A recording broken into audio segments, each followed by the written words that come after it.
Hey, what's up, Dude Core? What's up, Shadow? Yeah, appreciate that, Shadow. This playlist, I'll show you how long I've been using this playlist, but it's a very long time. Yeah, I hope you guys are having a good new year so far.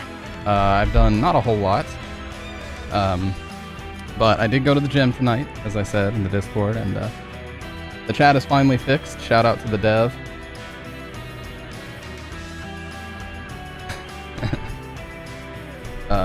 I just got roasted by somebody in my chat.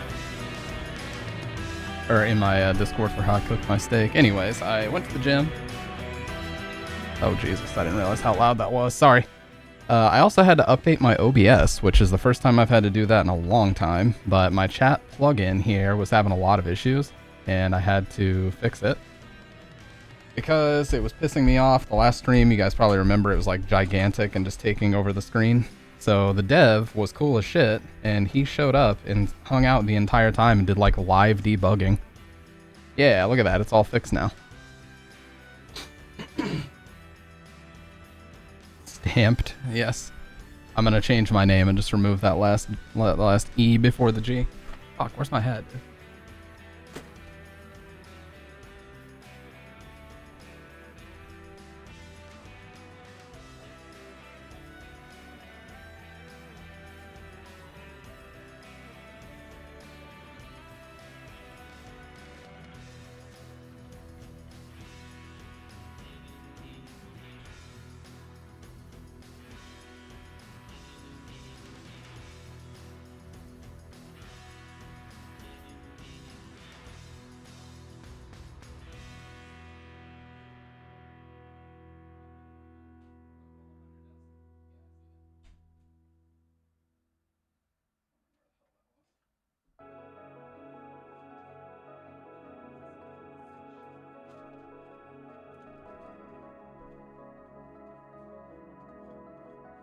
Okay. I have... we're probably not going to play all of them tonight, but at least the first few.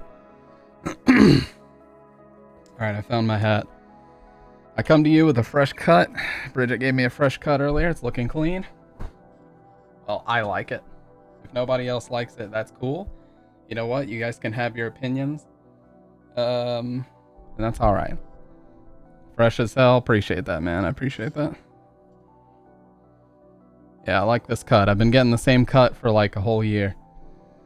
That chat seems kind of small, but that's alright. I'm just glad it's fixed. That shit was annoying the hell out of me last time. Yeah. So, let's get these on. Oh, damn. Feels good to be back, man. And I always enjoy streaming after I go to the gym. That's like the best feeling. Seriously. Hey, what's up, Siren? I come to you with a fresh cut again. How you doing, man? And Happy New Year, by the way. If you were here last stream, the chat plugin is finally fixed. Let's go.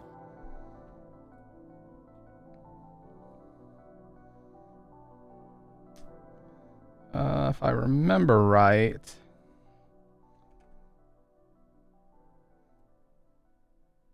Hey, no problem, Shadow. I fucking love Chipotle, dude. It is too good.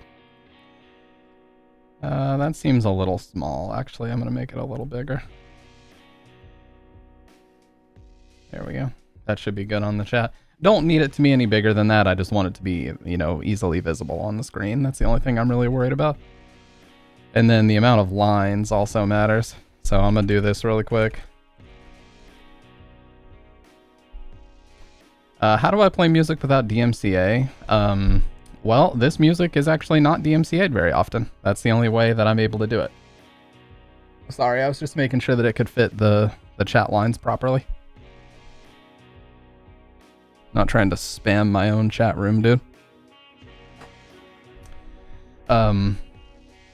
Anyways, yeah. This music is very old. It's Silent Hill music from like the late 90s, early 2000s, and they just don't really DMCA it very often. This is the only playlist I use.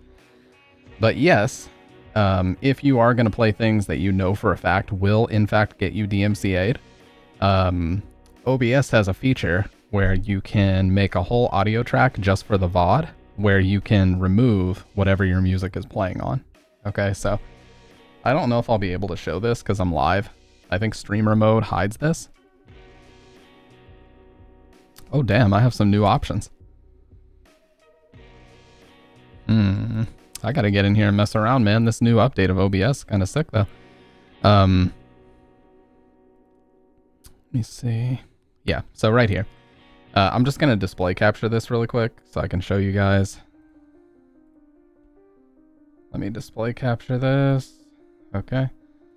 So check this out. If you go to your settings and you go to output, there's a box you can tick here called Twitch VOD track. So basically the way you would do it is track 1 is where you would send all of your stuff, like all of your mic, your stream mix, everything that you've got would go to channel 1, for example. And then you would set the Twitch VOD track to be channel 2 so that you can get rid of all the music and anything else and only send everything except the music to track 2. So that's how you would do it. Deprecated, what does that mean? Anyways, that's how it works. What's with them taking the Homecoming soundtrack off Spotify years ago? I don't think we talked about that. I'm pretty sure it's not on iTunes either.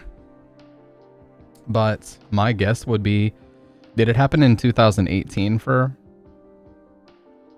Because if it happened in 2018, that would put it at the 10-year mark, and that's probably when some type of... Oh, sorry. That's probably when some type of 10-year contract that they had expired, I would probably guess. Yeah. Unfortunately, the same thing happened with GTA 4. In 2008, like May 2008, that game came out, and 10 years later, they had to remove a whole bunch of like the best songs off of Liberty Rock Radio and a couple of the other radio stations because the 10-year license that they purchased ran out. And they didn't feel the need to pay for the songs again because it's very expensive. Now, of course, the modders took care of that, and if you play it on PC, I'm sure you can get those songs back very easily. But the point remains, they done did it. And so it is what it is. Window liquor, top dog, what the fuck? What's up, dude core? Oh, you got the... Dude, I like the red radio sub badge, the tier 1 is so sick to me, like the first month. Oh, it's a song on GTA. Yeah. Is it by Aphex Twin? Yes, I know that song. As soon as you said it, I was like, Aphex Twin? That's the one of him going like, on the cover, right? That fucking smirk that like stretches across the whole album cover. I don't remember if that's the one, but you know what I'm talking about. It's like the fucking, you know, he's got the Dracula mouth in it. Dude, I went to the gym and some lady there was like filming all of her sets with a tripod. She would move her tripod around, like look around awkwardly at everybody. And then she would set her phone up and then do her set. Like, dude, why are you filming every single one of your sets? Unless, I don't know, maybe she is like one of those fitness influencers or something, but I don't know, man. I got my AirPods in. I ain't talking to anybody. Also, he's called the Aphex Twin because he survived birth and his twin didn't. Is that real or are you bullshitting me? Because that sounds like you made that up, but hey, I don't know. I think Selected Ambient Works 88 to 92 was his best album, but that's just me. Gotta verify? I don't know if I want to Google that at work. You know what I'm saying? Because this isn't fun. This isn't a hobby for me. This is my job. This is business. Okay, when I click start streaming, this is business. Class is in session. Okay, yeah, right. Let's see. Aphex Twin name origin. Aphex Twin is the stage name. His stage name is a combination of the audio signal processing equipment brand and the word twin, a reference to his older brother Richard James, who was stillborn.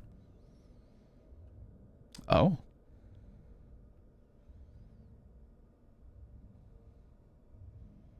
Dude Core tells the truth.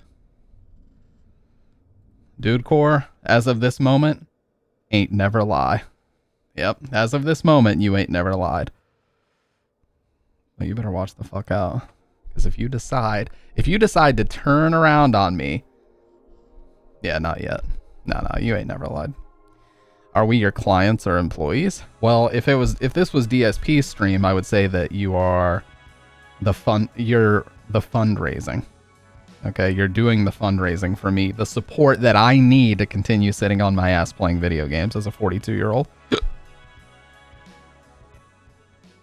You're working on it. The trust fund, yes. By the way, he finally addressed the whole wage quitting thing. If you guys don't know, DSP's like troll community, his detractor community, has this term for when he quits playing games because they're not making him enough money. They call it wage quitting, as in the wages are not high enough for him to continue playing the game. He does a whole ass segment on his podcast a couple days ago talking about how that's actually a good thing because it means he's going to pivot to something that the audience does want to see. Like, dude, you're really going to hold a game hostage because they didn't give you enough money? What is that shit? Imagine if halfway through mouthwashing is like a 3-hour game. That game was sick, by the way. That was a really great game. Halfway through mouthwashing, I say, you know what, guys? The support, this stream, the money is just not where I need it to be. We're gonna move on to something else. Like, what? That's not how you stream, man. If you commit to a game, especially a short game like that, just fucking finish it. The people want to see what happens. It's not, if the money's not coming in, cut that shit off immediately. That's not how it works.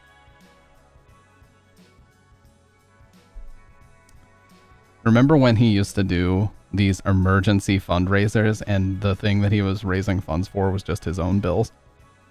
Like his mortgage and his car payment? As if that's anything that you could even remotely call a fundraiser.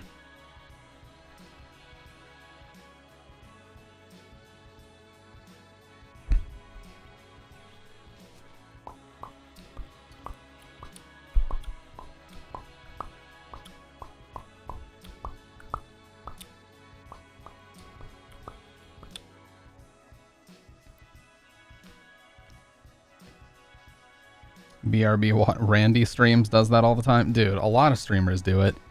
I'm not saying that you don't have to talk about money. You can. Look, if this is your livelihood, if this is your business, then that's your right if you want to mention money. But I just personally turn off a little bit when someone turns the whole ass stream into a conversation about how much money they're making every few minutes. Because to the audience, that seems very disingenuous, and I don't think it seems, I just say it is very disingenuous. Because it tells them that you're literally only here for the cashola, as they say. That's the only reason why you're here, is just to make money.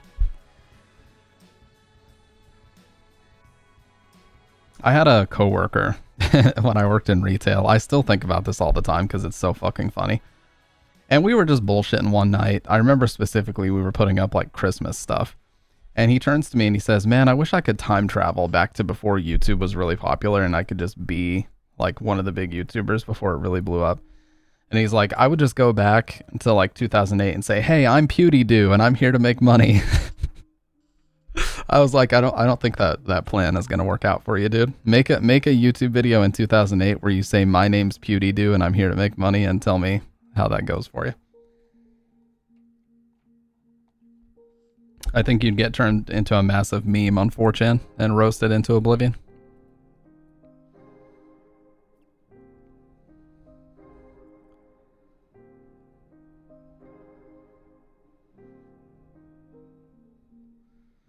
Play some Silver Mount Zion in the background, or else I cannot do that because I tried to do it once and it got me DMCA'd.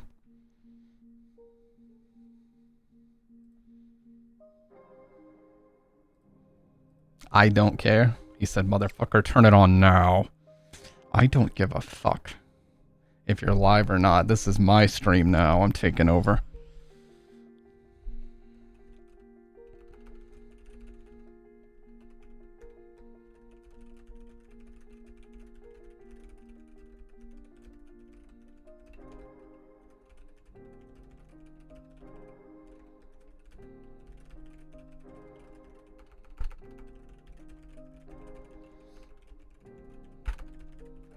I'm sorry for just fucking furiously typing in the background.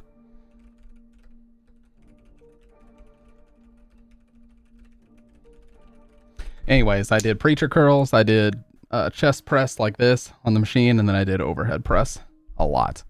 I never like to start with cardio because it's not good to start with cardio. You want to like get your body into fat burning mode and then do incline treadmill so you can just continue burning it. So hop on a machine first, get the dumbbells first, whatever you got to do, bench, anything except cardio immediately. You should end the session with cardio. Yes. It was all chest, upper arms today, and I'm feeling it big time. You know, I don't get nearly as sore as I used to, which thank God for that, because the very first time I did it back in October, I was sore for like 5-6 days because I had all the like micro tears or whatever. But nowadays I'm definitely recovered in like 48 hours, which is awesome.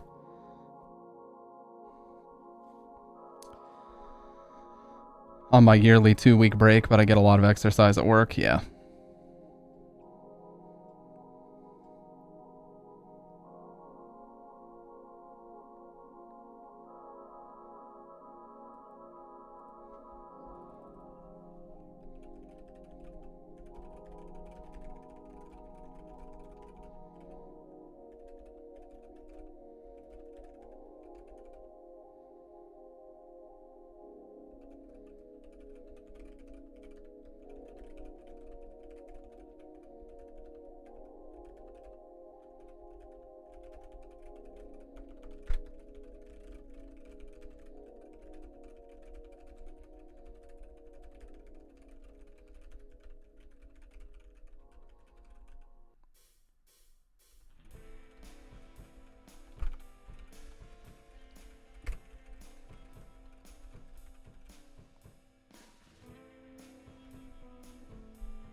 Soon I'll go back hard. Yeah, dude, I'm at the point where if I don't go, I just feel useless as fuck. I had like all these grandiose plans this year. I was gonna like take all these panels down and I was gonna replace them with these different ones. Here, I'll show you. I'm gonna bust out Chrome and hopefully Chrome doesn't try to fucking dox me like it did last time. You piece of shit. It puts my zip code in every single time, even though I tell it to not use my location. Not that you guys knowing my zip code would really fucking matter anyway, but you get the idea. I was going to replace all these with these wall panels here. Yeah, these.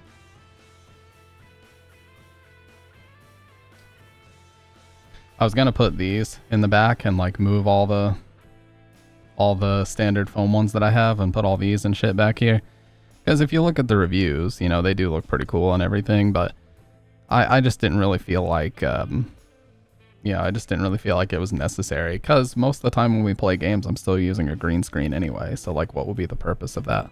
There wouldn't really be one. So it's like, why am I going to spend money to do that? Like, yeah, it's a new year, I like to change things up, but I don't know, man. I've had these panels back here for a very, very long time, so... They also make gold ones. How crazy would that be if I put fucking gold ones behind me? They have walnut, white, silver, gold, and black. Gold would just be fucked up. Been doing this seriously, very seriously for 3 years now, so I'm far beyond some time off making much difference. In fact, if anything, I have a habit of overtraining. Yeah. Yeah, it's like Codster was saying in the Discord, you can't really overlift, but you can definitely overeat. So as long as the diet's on point, you just go to failure and you're good to go. I mean, you can overlift if you, like say for example, you do the same category 2 days in a row. Like you do chest and upper arms like 3 days in a row and lift super heavy all 3 days. Like, yes, that's overtraining. You're not even giving it enough time to heal and rebuild before you're, you know, tearing the muscle again. So yeah. But you know what I mean? Like you can go every single day and just focus on a different area. If you know what you're doing. Except leg day. Fuck leg day. I'll do leg day like twice a year. Because the first day after leg day, I'm alright, but the second day, I'm fucked. Like I gotta walk around all gingerly around my apartment and shit, and sitting down hurts. I'm like, man, fuck this. So fucking annoying.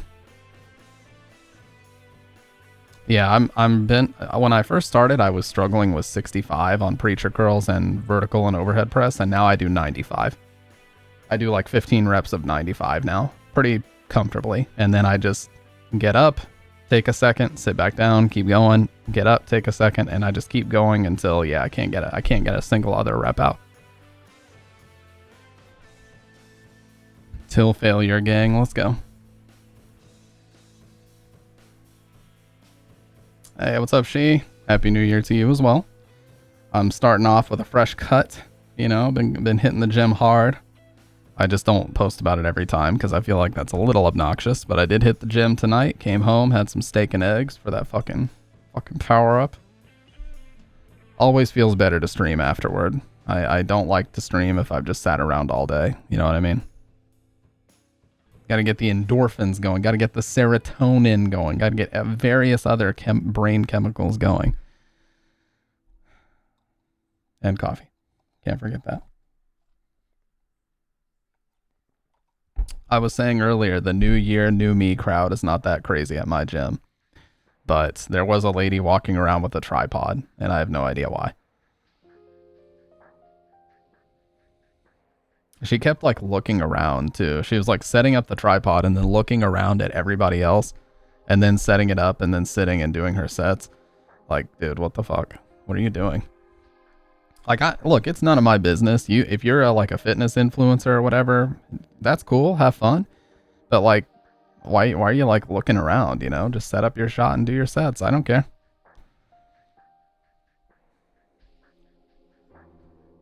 And it's always awkward when you're just hitting a treadmill hard, like you're breathing heavy, you're sweating profusely, and they start like setting up the tripod 2 inches from the front of the treadmill that you're on.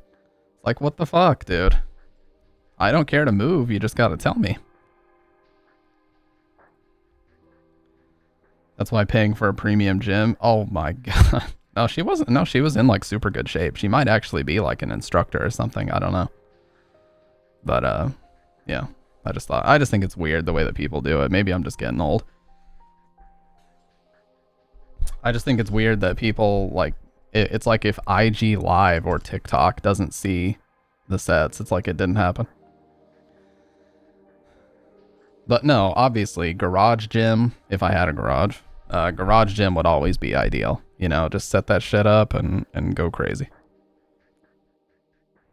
Put up a one of those Bowflex exercise machines, a big ass dumbbell set. Somebody was Lariat the other day was talking about those adjustable dumbbells. I don't know if it's like magnetic or how it works, but basically they're battery powered. You just pick them up and set the weight resistance that you want, and you just have like one pair, and you can just pick them up and set them to 20 pounds. You can set them to 35. You can set them to 45, 50, whatever you want to do. I don't know how that shit works, but it's very cool. I just wish it wasn't so damn expensive.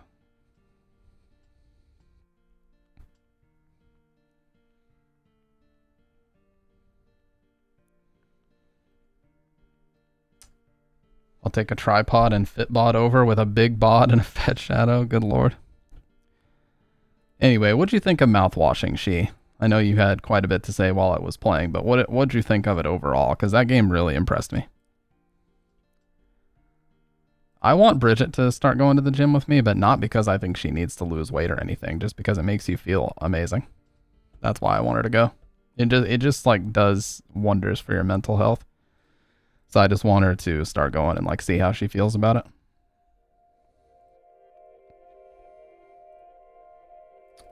It was great. I really enjoyed it.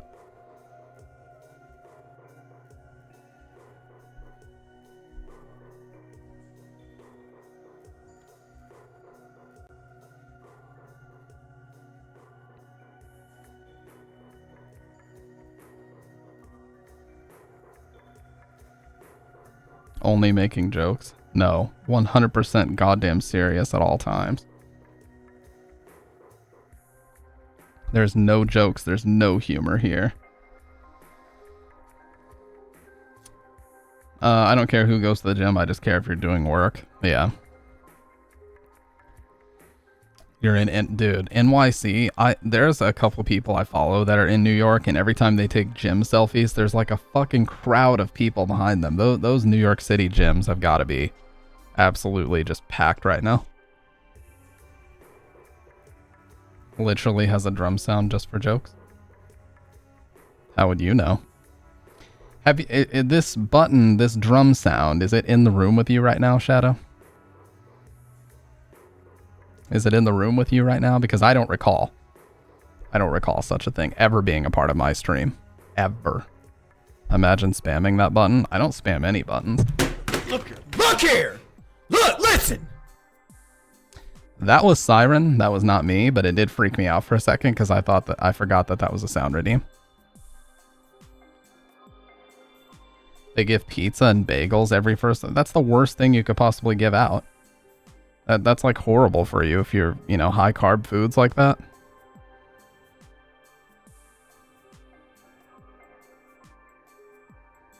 It's the best sound redeem. No, the best sound redeem is right here.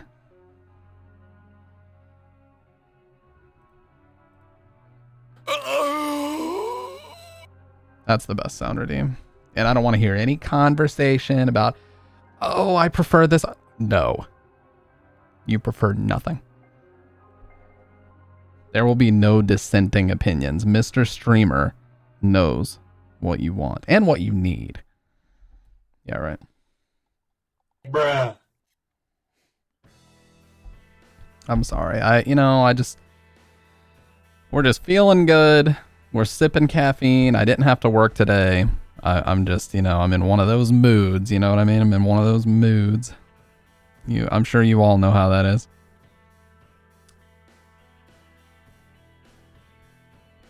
The only stream related thing I did get is a new light. It's over here, pointing at me this way. You can see my shadow. That's literally the only thing I got. You got a real question for me or for Siren? What are you asking?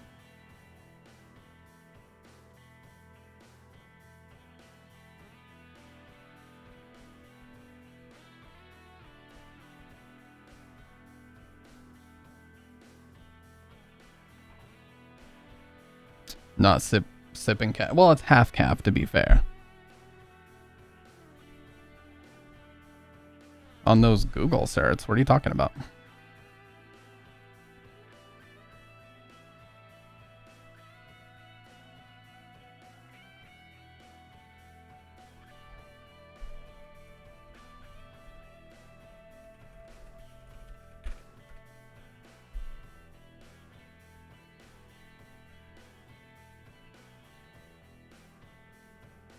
Oh, yeah. Yeah, I think, pretty sure you... Yeah, I DM'd you.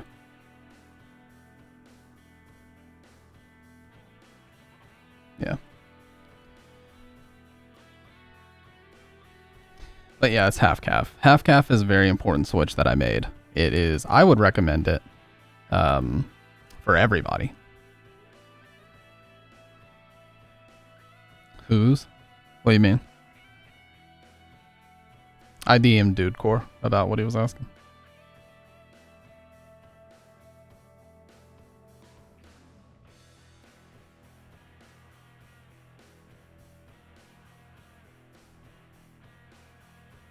Thick isn't even necessary or my type or anything, but this girl.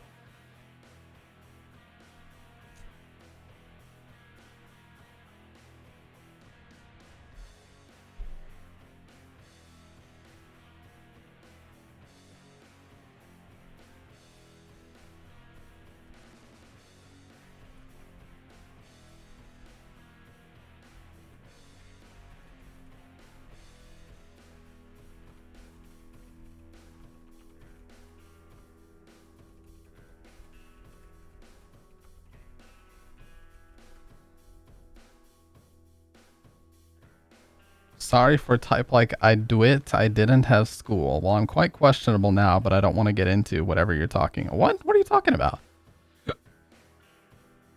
Where's this conversation going, Shadow Man? How is any of this happening and why?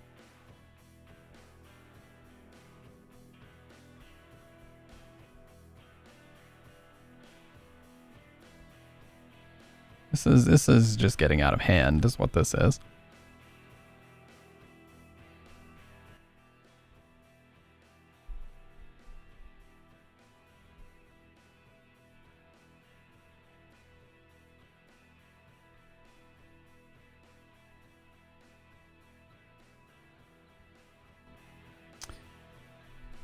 Very true, Siren, very true.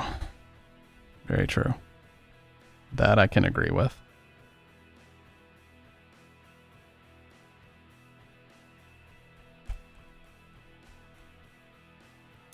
But you know what? Any further comment? No, I plead the fifth.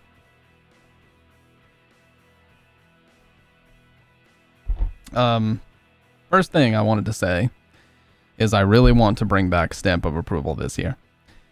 There's going to be 2 variations. Exactly. I'm glad Ocelot agrees. There's going to be 2 variations. One Stamp of Approval is just going to be me yapping, very similar to what you're already used to, but we're going to have a lot of topics.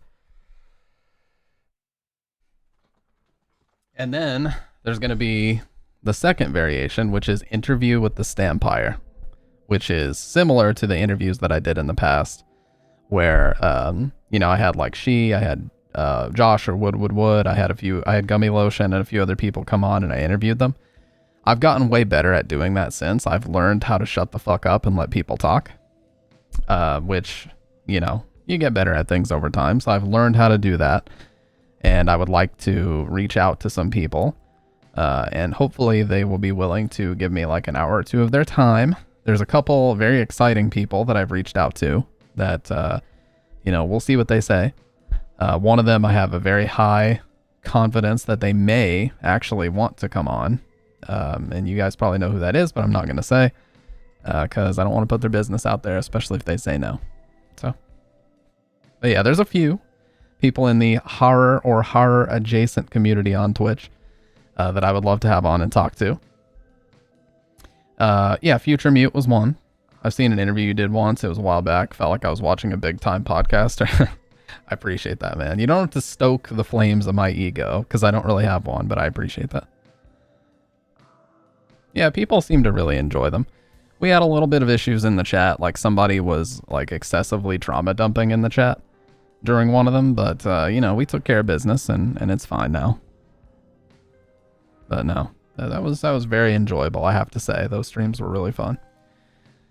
I was gonna have Lariat or YOLO, but he kind of already came on the other day when we talked. It wasn't like an actual episode or anything, but he did come on and we ended up talking about like financial shit for hours. So I'm not going to yeah, YOLO's a cool guy. I like him a lot. And the thing is, he's always willing to just jump into Discord and talk for like 5 hours straight. He's like the dude in the friend group that's just always down to do whatever for like hours on end. There's always got to be somebody like that. He gets on a topic, it's not going to be a quick 5-minute move on to the next. It's going to be like 3 hours in, you're going to be talking about it. You can like put people in purgatory for trauma dumping. Yeah, we had to time that person out, and eventually over time I ended up having to ban them, unfortunately, but it is what it is. It happens. Yes, for sure.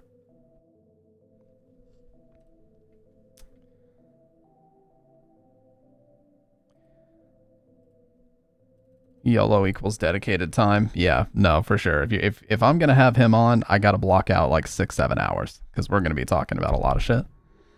I'd love to be in an interview. Talking and making decisions to change the future is what I enjoy talking to you guys about. Yeah, man, you were in the Discord the other day. That was actually the first time I ever heard you talk, and that was cool. That was cool for sure. It's always weird because most everybody in my chat, I only know you as the name, like just reading the name. So anytime I can put a voice with a name or a face with a name, it's a little weird at first. You know what I mean? You guys automatically, you're like, the opposite for me, because you see my face and voice immediately and you think of me less as the username as you see me in other chats or whatever. Shadow was more normal than I thought he would be. You thought he would be unhinged. He does type a little unhinged sometimes, I'm not gonna lie.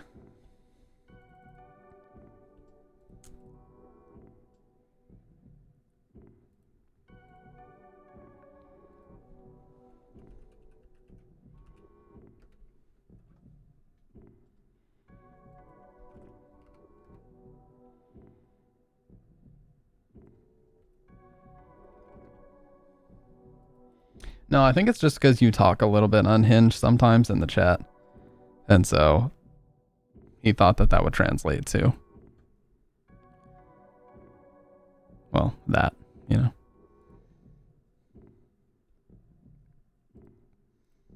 Well, I never really expect anything. Like I just enjoy hanging out and talking to people in the Discord. Always have, really.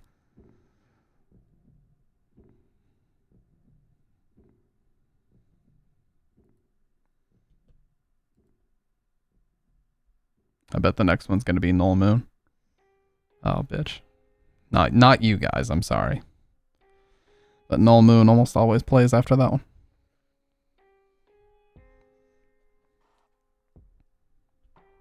One of my favorites here.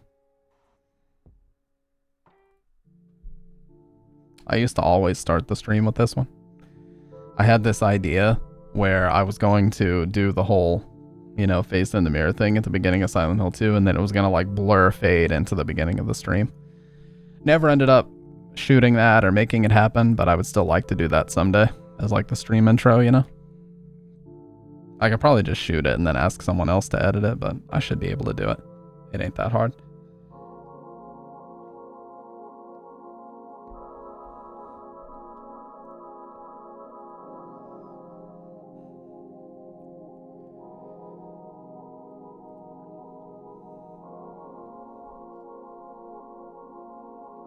Anyways, that's going to be fun. We're bringing that back full speed. Yeah, man. Yeah, like you were talking about a few days ago. Every single time we get to talking, it's like we start talking about music or whatever, and we basically already know Nightmare Fuel tonight. Sure, I'm down for a Nightmare Fuel segment. There is a channel point redeem, but you don't have to redeem it. If you guys have a good suggestion for a Nightmare Fuel segment video, just link it in the chat. YouTube links are totally fine. Honestly, each stream I do, I act like you, Stamp, not even lying. I always talk before I get into the game. Hey, man. Imitation is the sincerest form of flattery, so all I can say is I appreciate that. You guys should hear Dr. Red. Funniest thing, Dr. Red, before he found my streams, he talked totally different, and now when I watch Dr. Red stream, he has like borrowed a whole bunch of like my cadence and a lot of the things that I say. I apologize anytime I see that happen, because you know what, we have enough degeneracy in this one stream. We don't need it all over the place. But yeah. Let's see what we got going on. So we watched YouTube's Darkest Videos 7 last time. How about we watch the Internet's Darkest Corners 5? That sounds good to me. Alright. It would be funny if you picked up my NYC accent. Nah. My dad's side of the family is from Ohio, and my mom's is from way further south. So I don't think that's going to be happening. Mainly, I have an Ohio accent, which is not so much of one at all. But yeah, let's do Internet's Darkest Corners 5. That sounds good to me. Let's get this shit up on Chrome. And let's get my ugly mug somewhere where it ain't going to be impeding the video. How did I know where you live? What are you talking about? That's where I'm from. At least a large majority of my family. Got to show you more of my music. Dude, 100%. If we got time on like a Friday night or whatever and I'm just chilling in Discord, I'm down to talk music. I can literally talk music for like 6-7 hours straight. I would, if it wasn't something where YouTube would pull my streams immediately, I would stream that shit on YouTube. But you can't stream it here because you get DMCA. Anyways. Hey, appreciate that, Kendo. So we're doing our first Nightmare Fuel segment of 2025.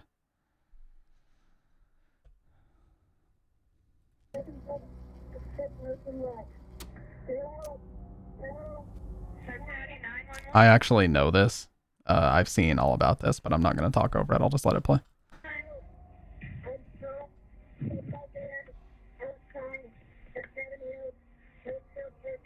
He said, I'm stuck in a gold van outside the Seven Hills High School parking lot. It's 3:16 p.m. on April 10th, 2018. A 911 operator receives a call from 16-year-old Kyle Plush, who had just experienced a freak accident.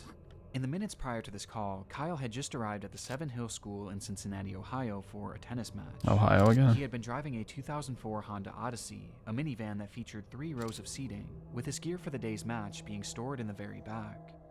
In order to retrieve it, Kyle climbed to the back of the vehicle. Yeah, chat is fixed, by the way. Major shout outs to the dev. The dev is cool as fuck. He came in here and did live debugging on my on-screen chat. This is Nick Crowley is the YouTuber. One of my favorite YouTubers. And reached over the 3rd row seating, extending his body as far as it could go in order to grab his equipment, when suddenly the seat's folding mechanism was engaged, causing it to collapse into its storage position, taking Kyle with it. In an instant, he was pinned and completely unable to move, as he was now trapped in the car upside down, not even being able to move his arms and hands enough to grab his cell phone, though luckily his phone had Siri, which he would call out to call the police. Hello? Hello? Hello? Where are you? Hello? Where are you? I can't hear you. While on the phone, Kyle couldn't hear anything given how far away he was from the device, but he stated as clearly as he could that he was in dire need of help. Due to the position he was stuck in, he was already struggling to breathe, and he knew he was likely not going to survive much longer, which he made very clear to the operator. I'm in desperate need of help. Hello? I'm gonna die here. Less than 1 minute later, the call would cut out. In the recording, Kyle clearly portrayed to the operator where he was, that he couldn't hear her, and that his life was in danger, which prompted her to immediately send a patrol car over to the school in search of him, though inexplicably, she never told the officers that Kyle believed he was going to die.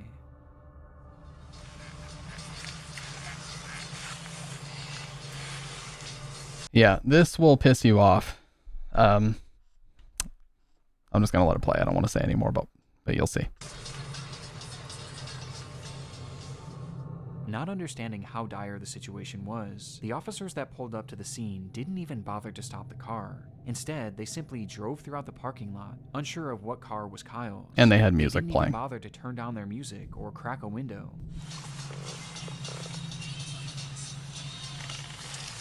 Seemingly being more interested in the types of cars that other students were driving. These kids drive better cars than you do. As officers continued their half-hearted search, another phone call would be made to 911. It was Kyle, whose tone was now drastically different. I probably don't have much time left to tell my mom that I love her if I die. This is not a joke. After Kyle says his goodbyes, he tries one more time to relay what was happening, this time providing the parking lot he was in, along with the exact make and model of his car. This is not a joke. I'm trapped inside my old Honda Odyssey van in the software parking lot of Seven Hills Theft. Send officers immediately. I'm almost dead. At this point, officers were still in the parking lot looking for him. Help was literally just a few feet away, and on top of this, the operator was also able to get a ping from Kyle's phone, which gave coordinates to his exact location within just 5 to 10 feet of his vehicle. And yet, the dispatcher never passed this information along. As Kyle remained on the line fighting for his life, the officers on the scene would pull out of the parking lot, close their report, and carry on with their day, stating, "I don't see nobody," which I didn't imagine I would. With this line making it apparent that those involved with the case never actually believed this situation was real, and instead viewed it all as a hoax.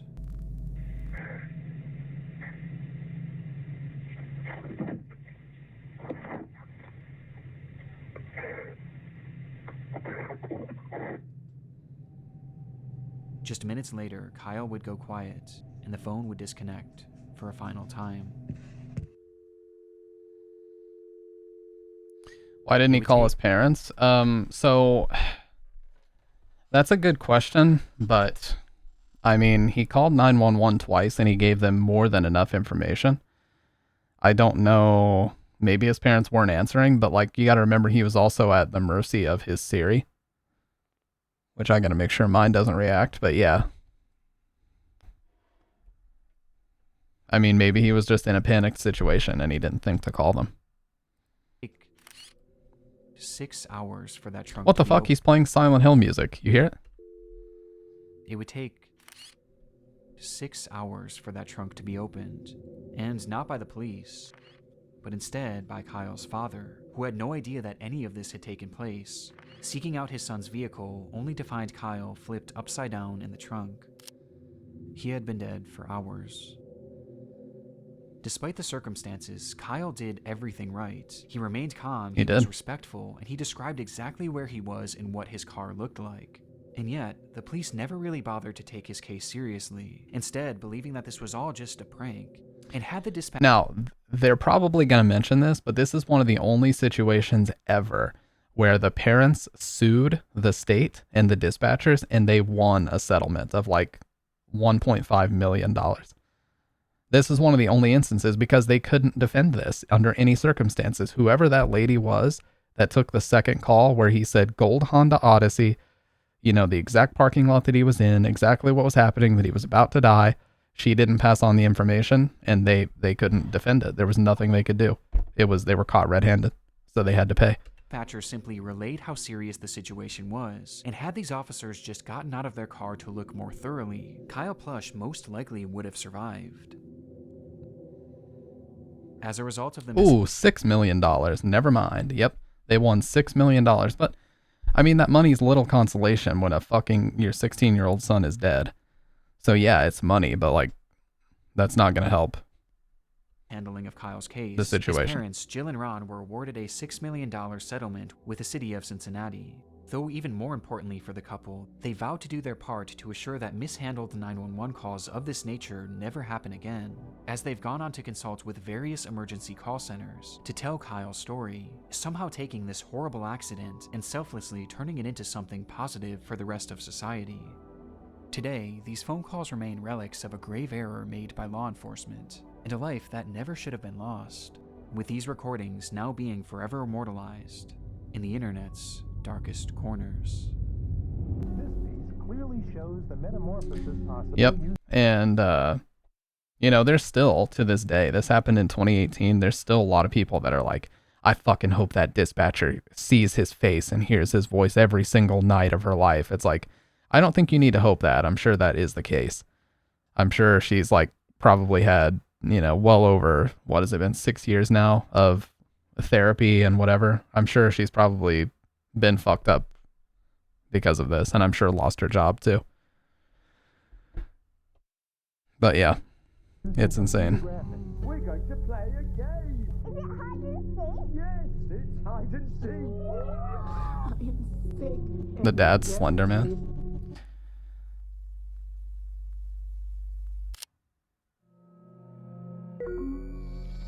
Hide and seek. Dude, my camera's in the way of like It's April everything. 4th, 2020. A man living in Baltimore, Maryland goes live on his Facebook page announcing that tonight would be another one of his famous game nights. At this time, the COVID lockdown was in place all across the United States, and practically everyone was cooped up indoors, with little opportunity for real... Dude, isn't it crazy to think about the fact that this happened 4 years ago? Isn't it crazy to think that, like, everybody being at home, you know, all, like, TV, like, all the news anchors were at home. Isn't it crazy to think that this shit happened now almost 5 years ago? Is there a way to shrink the camera, not close the cam? Yeah. No, for sure, I can do that. Here, I'll make it a little bit smaller. Like that. Is that alright for right now? Or maybe put it up here.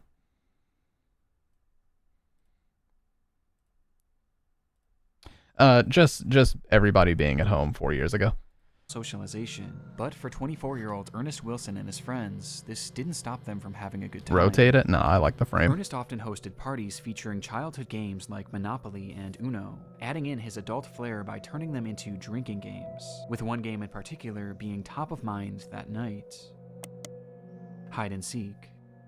The evening began with Ernest inviting his Facebook friends to the function, letting them know that this time the game night would be held at an Airbnb rather than in his home, though he never gave out the address as this was a closed invitation event, which he made very clear on his page. Please don't show up with nobody I didn't personally invite if we didn't discuss it first.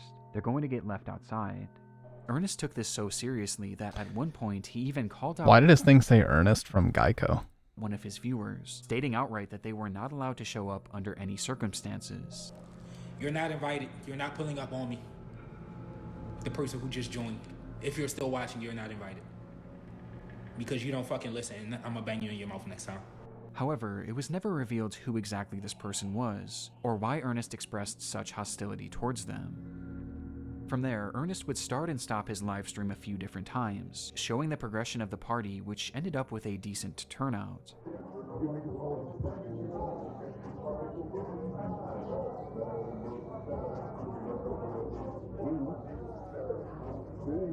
And by 2 a.m., with there being no signs of slowing down, it was time for the main event.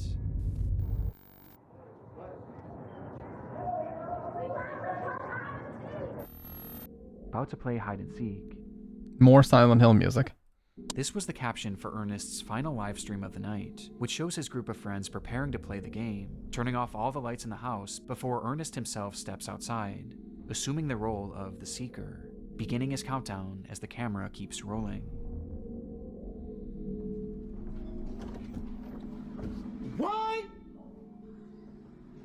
2, 3, 4, 5, 6, 7, 8, 9, 10, 11, 12, 13.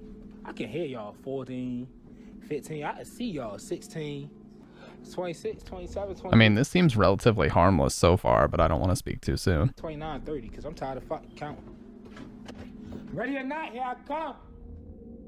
After a long 30 seconds, it was time to find his friends, with Ernest starting his search inside the home.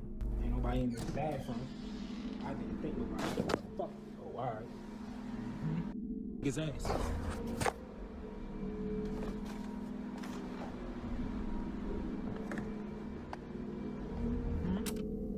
Until he notices something. Next time they on y'all ass. Down here. The front door locked. Dumbass. I'm on your ass. According to Ernest, someone was trying to get in through the front door, unaware that he had just locked it. And assuming that this was one of the people he was looking for, he took off to the backyard, believing that's where he would find them. And sure enough, he did. 1, 2, 3. Who the f is that, G? I don't know. Get your dumb ass on the other side of this gate. Oh shit. Who the fuck? Ernest flips the camera around, revealing a man hopping over a gate to the backyard. He had no idea who this person was, but he seemed to assume that they were likely just trying to get into the party, not really taking it too seriously, hence his joking attitude. Though his attitude would soon shift drastically. Dumbass nigga. This can't be one of my friends.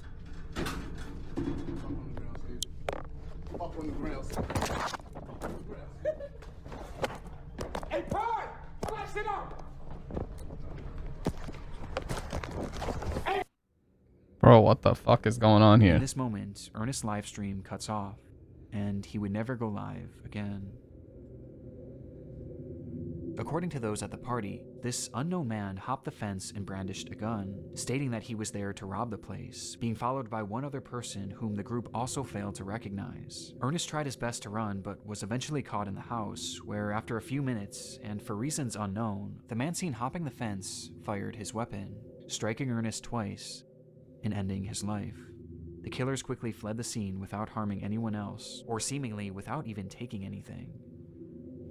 Might have just been Footage targeting is him. highly disturbing, knowing that we're witnessing the final moments of a man who was just having some fun with his friends. But what makes this so much darker is that we have no idea who this person is, or why they did what they did. Even after 4.5 years, Ernest Wilson's killers have yet to be identified.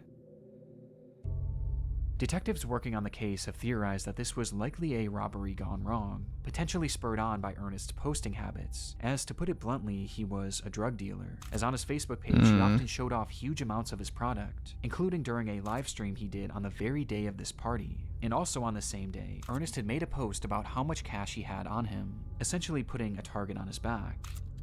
Online, some have theorized that this botched robbery Yep.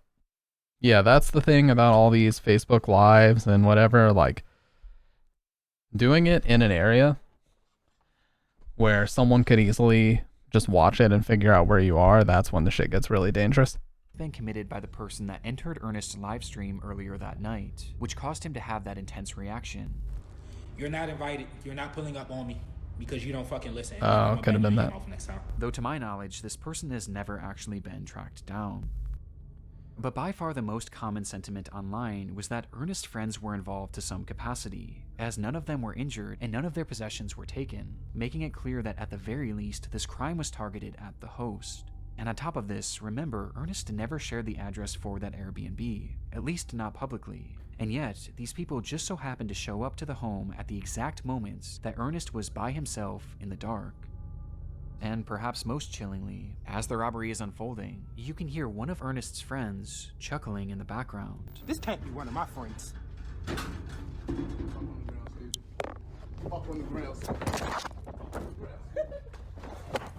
Though as concerning as this is, it's sadly far from conclusive, and to this day it appears that Ernest's case is slowly being lost to time, leaving us for now with only questions, and one of the more disturbing live streams I've ever seen. We don't know for sure. I mean, he definitely seemed like he was antagonizing whoever that was like, oh, I'm going to show up. And he's like, you're not invited, dumbass, and this, that, and the other. Like, he kind of was antagonizing at the same time. So, you know, maybe somebody took some offense to that and they were like, oh, we're going to go fucking teach him a lesson. You know what I mean? For talking like that. But I don't know.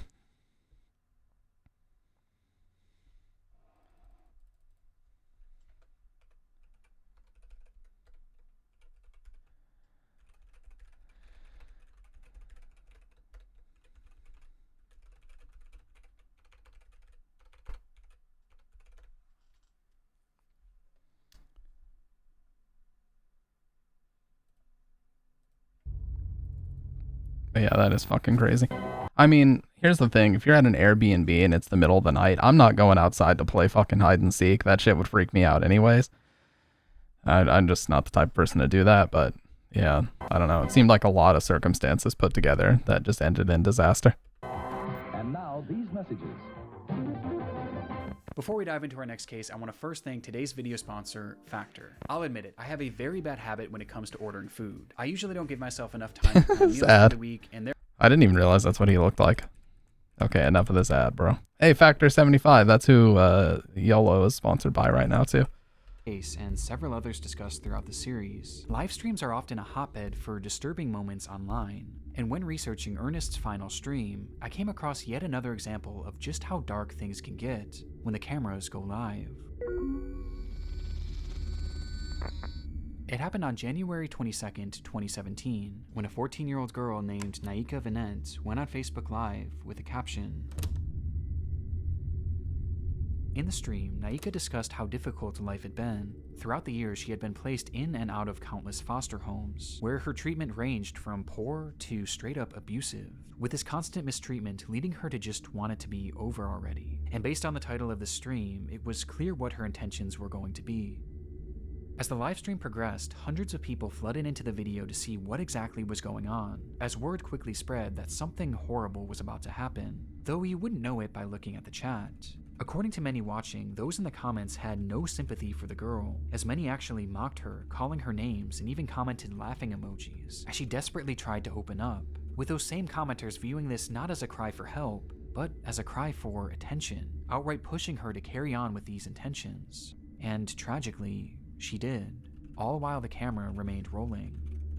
However, even after she followed through with this, the behavior of her chats didn't stop. Whether they assumed it was fake or just didn't care either way, that seems to be. The barrage of insults actually got even more vile once she had obviously passed away, and this went past just words. Dude, I've seen this happen so many times. Like, I swear there's some motherfuckers out there that just think you say, oh, just stop being depressed. And then you're just like, I'm not depressed anymore. Hell yeah, boys. My whole, like, upbringing, my whole living situation, it's all fixed now because you said to stop. As people who knew her actually began making parody videos of the girl, replicating the position she was dead in, all while her live stream continued running. It would take over an hour before police would finally be called and retrieve her body, with the stream being shut down by Facebook shortly before. It was an awful situation all around, but what I found most saddening about this was her final reason for doing what she did, as she stated simply that she just wanted to be with her real mother, who she loved so dearly. And this was something that seemed to be the plan all along, as her mother, Gina Alexis, claimed that she too desperately wanted to be reunited with her daughter. And following her daughter's highly publicized death, Gina actually came forward at a news conference to discuss the tragedy. Her biological mother broke down while speaking about her daughter's death. She dreamed of one day being reunited permanently. I have trusted Florida foster care people to care for my baby. Where she blamed the entire foster care system for everything that had happened, believing that they didn't do a good enough job of keeping her daughter safe, and they failed to try and reunite her with Naika. Because of the obvious emotion involved and the overall shocking nature of this case, the news report would quickly go viral, leading to widespread support for the grieving mother. However, this also caused some people to look a bit deeper into what exactly led up to this livestream, for which one piece of information was brought to light that somehow made this case even more upsetting. On the day that Naika's life came to an end, it was revealed that her mother was actually in the stream watching before and after it happened, seeing her own daughter having this mental breakdown, as well as seeing all those people in the chat mocking her, which made people feel even more sorry for Gina as her plight was unimaginable. Though this wasn't the only revelation to come forward, as it was soon realized by the investigators looking into Naika's case that Gina had not only witnessed all of these people laughing at her daughter and egging her into ending her life, but she had also joined them as well. What? Dude, this is fucked beyond belief. Hashtag ADHD games played, you sad little DCF custody. That's why you are where you're at. For this dumb shit and more. Her mom did this? You dead, you will get buried, life goes on after that doesn't listen to their parents, trying to be grown, seeking boys and girls' attention instead of her books. In a live stream where one of the last things Naika ever said was that she desperately wanted to be reunited with her mother, that same mother was not only watching, but actively pushing her to follow through on her plans, leaving this comment where she outright says that it doesn't matter if you live or die. I don't even know what to fucking say, dude. And it got even worse. The media also discovered that the reason Naika had been removed from her custody to begin with was because Gina had beaten her 30 plus times with a belt when she was only 6 years old. On top of this, Gina often texted Naika saying that she wanted nothing to do with her, despite the young girl frequently reaching out and begging to be part of her life. Eventually, Gina would tell Naika's caseworker that the girl is y'all's problem, I'm done with the games, before sending Naika middle finger emojis when all she did was ask to see her brother. What? And this is all amongst other things that are far more horrendous that I really don't want. Middle finger emojis. It would be determined that she was okay. Yeah, this just keeps getting worse.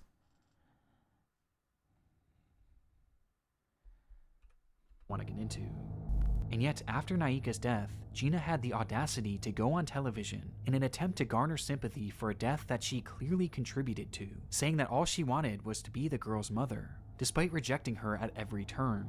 And honestly, this is where I thought this entire story would come to an end, until I noticed something strange when I was editing this video.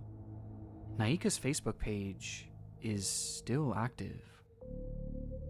It's no longer posting anything original, but instead, the account is consistently reposting content from another page, a page run by Gina. Oh my After god, Naika's she took death, the account? Gina seemingly seized control of the young girl's Facebook account, where she now posts her own content, which includes her attempting to defend the fact that she gave up on Naika. Tell me what mother would accept a 13 going on 14-year-old in and out of detention centers, going to jail or getting arrested while in foster care?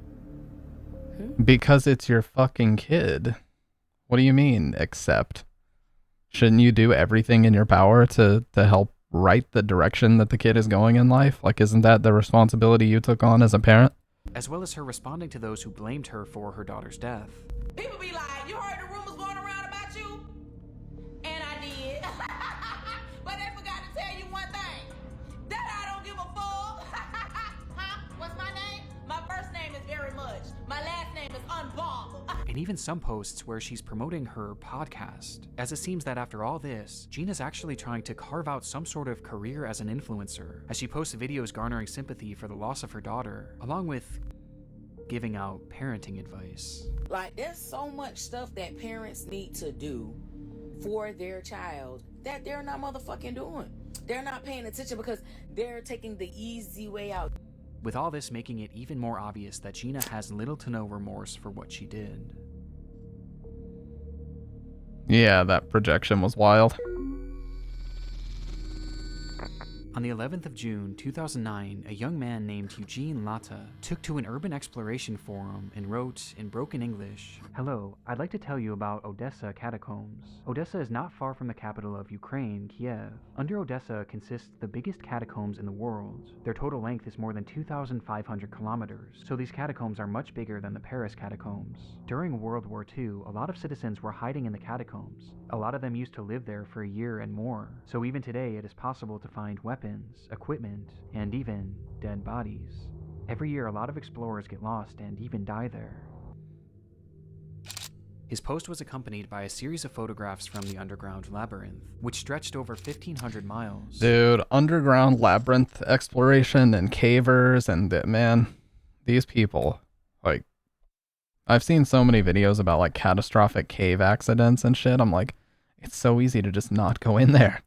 It's so fucking easy to just not go in there and get trapped in like a place with no oxygen, or like where you're only breathing in these harsh, noxious chemicals like nitrogen and shit.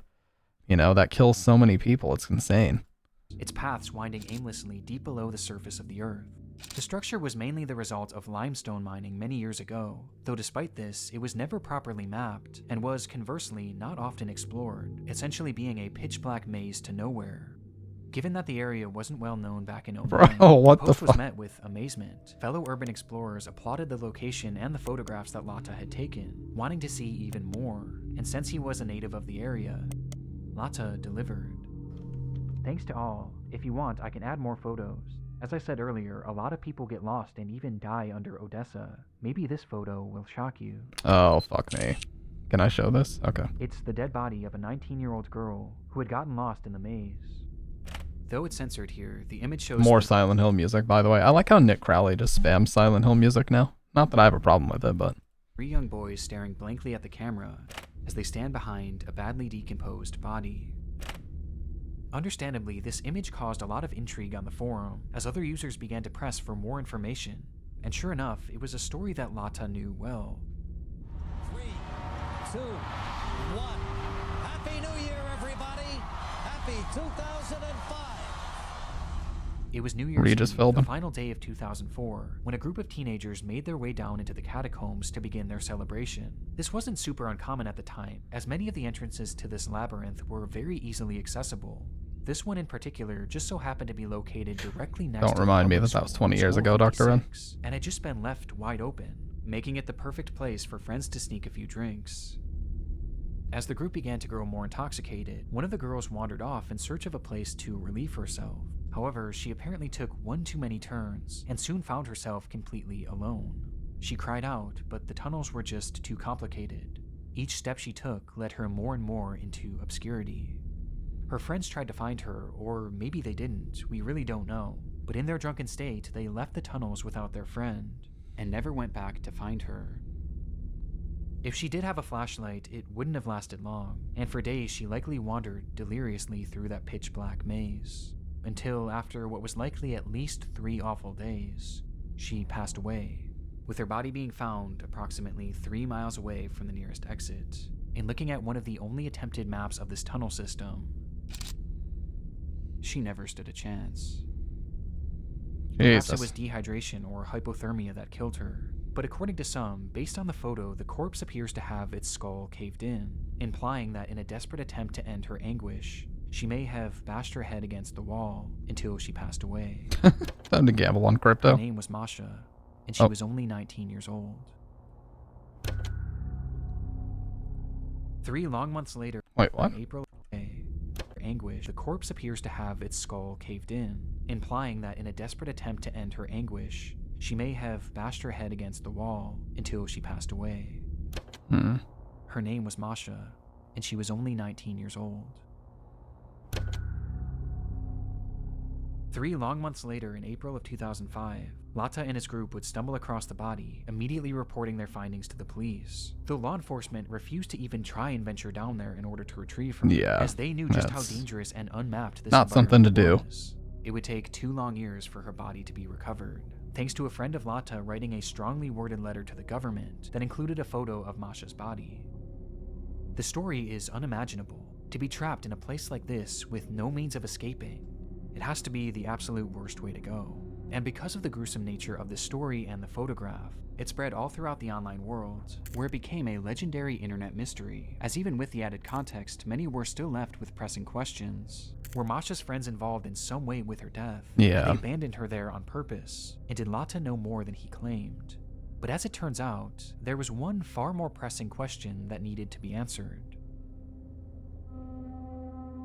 In 2015, a full decade after this photo was taken, a journalist named Mike Pearl had picked up the case with the hopes of writing a Halloween article for Vice, and in his research, he made a rather unusual discovery, as according to him... That's what I'm saying, Dr. Ed. It's so fucking easy to just not go to places like this. I mean, they're so fucking dangerous. It's so easy to get lost. They were drunk. It's just so many things that you just don't fucking do, man. It's tragic, but yeah. Masha seemingly didn't exist. Pearl was never able to find any verifiable proof that a girl named Masha had ever gone missing in that area. He was also not able to find any death records of anyone by that name either, or even any reports of a body being pulled from the catacombs during this time frame. Something just wasn't adding up, and it got stranger from here. Sometime after the photograph began making its rounds, one of the most prominent explorers of the Odessa catacombs put out a statement on his own website in regards to Masha, which read, "Besides the original photographer, there isn't one person, civilian or law enforcement, that can confirm the story. We believe it is just a practical joke and the corpse is fake."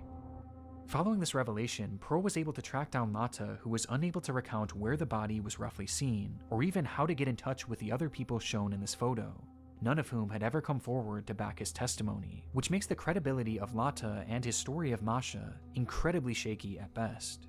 However, this is where the crux of the mystery stands today.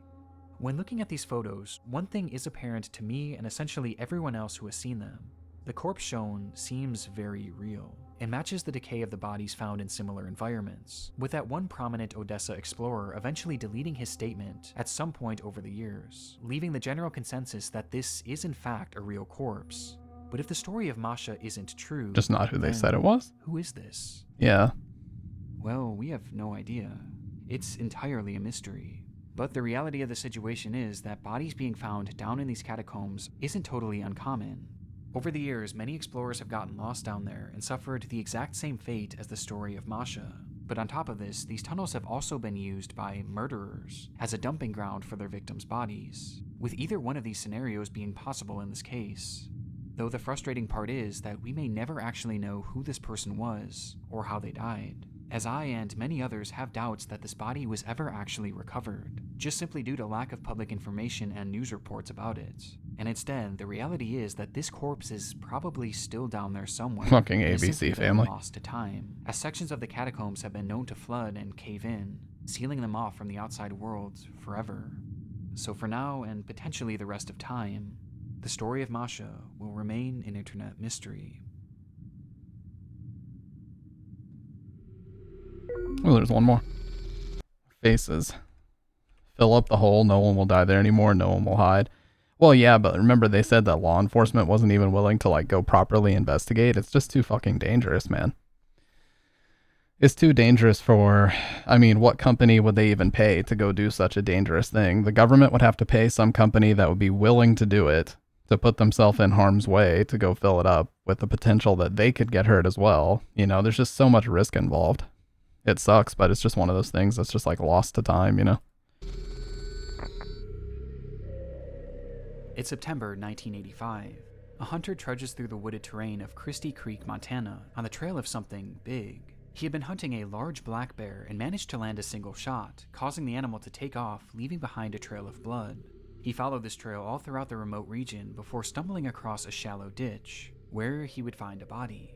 Though not the body of the bear he had just shot, and rather, the body of a woman, reduced to bone. The remains were quickly sent off for forensic analysis, though very little could be determined other than the fact that she was a young woman, and that she had been murdered, as they found 2 bullet holes in her skull. With there being essentially no other information to go off of, a special team at the FBI started creating a composite of what this woman may have looked like. This was the result.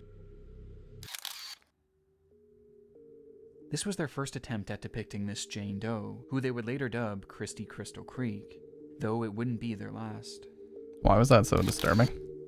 Oh, I've seen that. The uncanniness of these depictions That's is in the thumbnail. undeniable. And recently, I've fallen down this rabbit hole of disturbing police sketches and recreations. Yeah. As though these can often be very helpful and do lead to legitimately good results, there are often times where they appear almost non-human, with many examples like Christie's being shared online on the FBI's website in order to enlist the public's help in identifying these victims, with one of the more notorious examples coming decades later, in 2014. The discovery was made on June 5th of that year, when a group of highway workers were mowing grass in the town of Geneva, Wisconsin, when they noticed a pair of strange-smelling suitcases. Inside them were 2 bodies belonging to 2 women, both in various stages of decomposition, and both appearing to have been strangled to death. One would quickly be identified as 37-year-old Laura Simonson, while the other was in much worse shape, and distinguishing her facial features proved extremely difficult. But this didn't stop them from trying. This is one of the more infamous examples out there due to just how unnatural it appears, with the face of this woman being turned into a meme and even being used in a video game. Why, dude? But to me, there's one example that I've never been able to shake, as the entire story and its recreation gives me such an uneasy feeling. The discovery was made all the way back in April of 1977, when a couple in Alberta... That's like those Backrooms games. Remember when Backrooms was just the shit? Like, every person in the world was making a Backrooms game, you know? Yeah, what in the Gary's mod, for real? Canada had returned to their often abandoned cabin in Sorry, order to empty I didn't mean to the blow septic into the tank, mic. only to find a body floating inside. The body was in brutal shape and showed signs of extreme torture. I got sick to death of Backrooms very quick. Mutilated, burned with cigarettes, and even shot multiple times. And due to the condition of the body, it was impossible What's up, to Woke identify. 9K? Welcome back.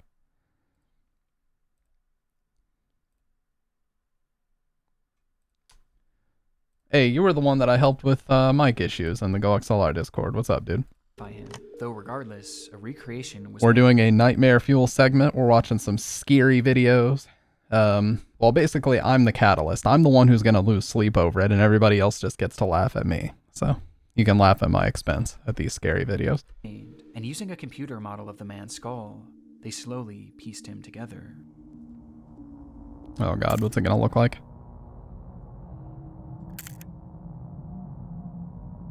Well, when you put a damn filter over it, yeah, I can't even see what it's supposed to look like.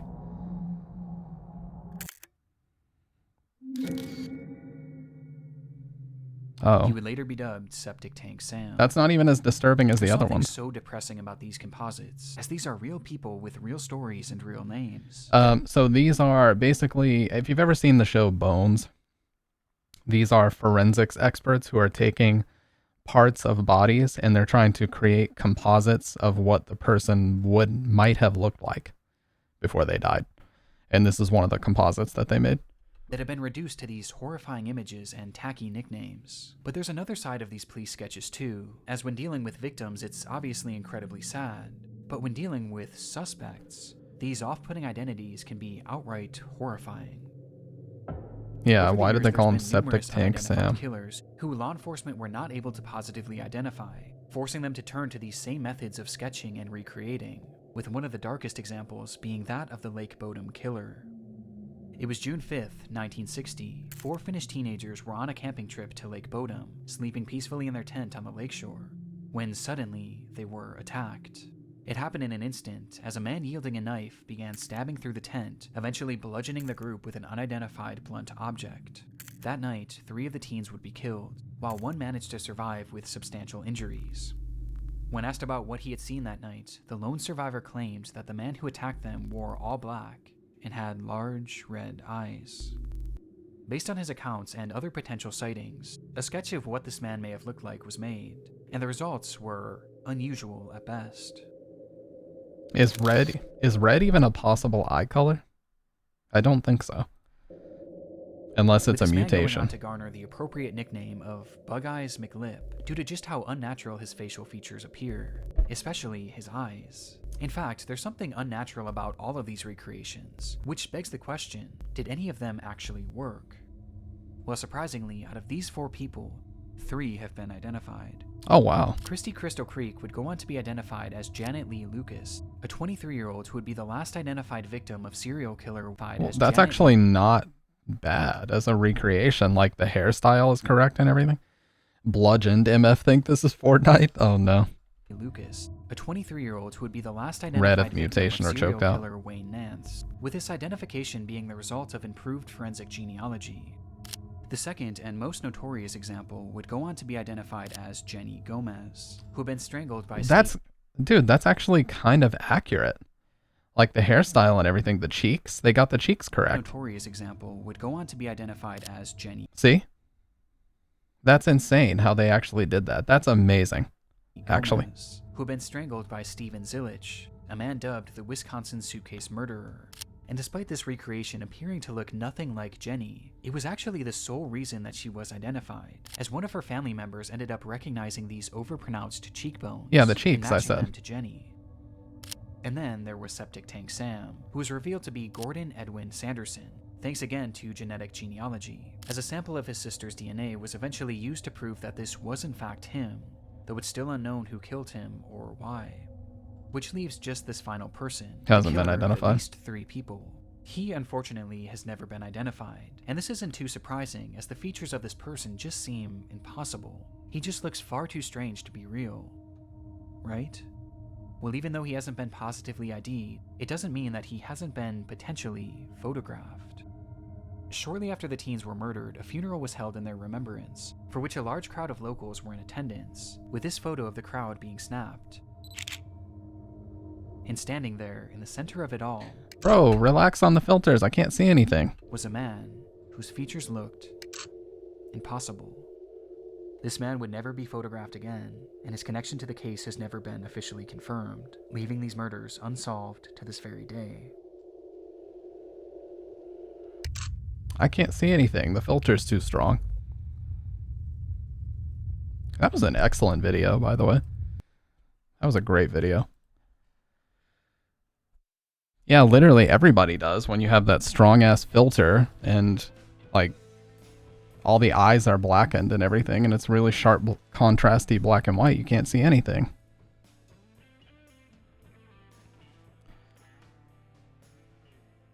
Yeah, everybody's talking about that Kyle plush.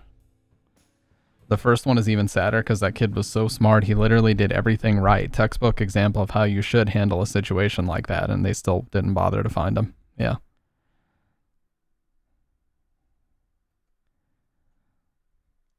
That was a great video. Dude, Nick Crowley is one of the GOATs for sure of videos like that. He's so fucking good at what he does.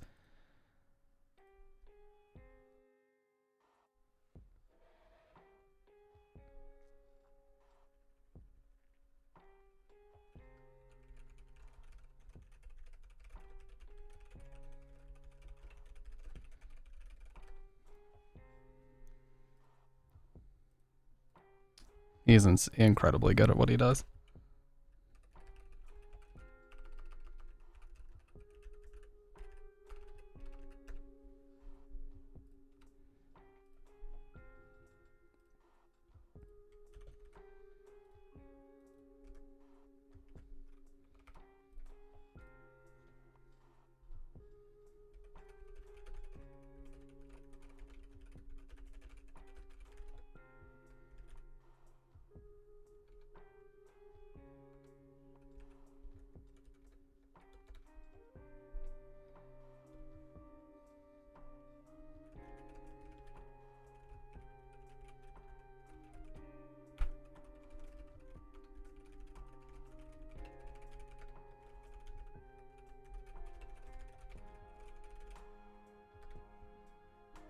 Sorry, someone in the GoXLR Discord was talking about issues. I've been jumping in there trying to help as often as I could, or as often as I can. Let me see.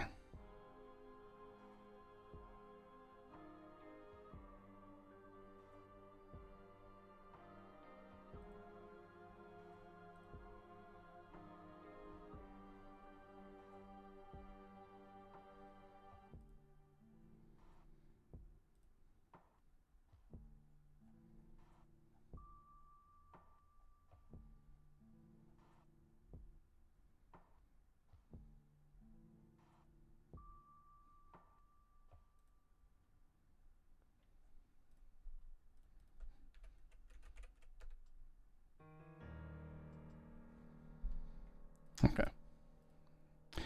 You've heard I'm streaming Fears to Fathom. Where'd you hear such a thing?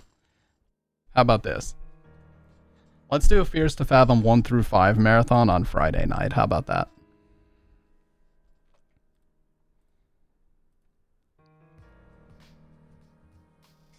The Discord? What? How about SpongeBob the movie? Bet. Yeah, let's do it Friday night. That way we can actually do 1 through 5 in one shot. What's on my mind right now? I'm just chilling, man. Sometimes I just like to turn on the stream and talk. You know, honestly, everyone has told me to embrace that a little bit more. You know, just talking and watching videos and chilling out. So I'm gonna start doing that.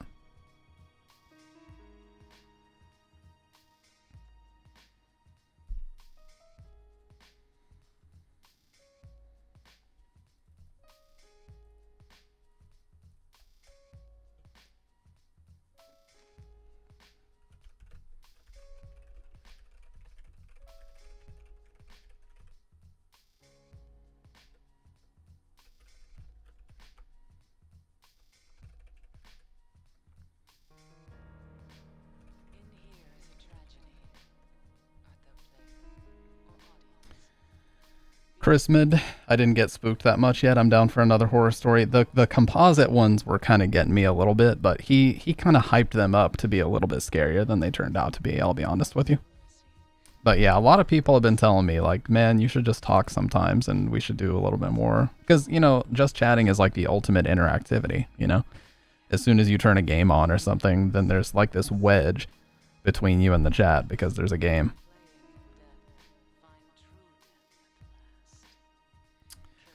Let's see.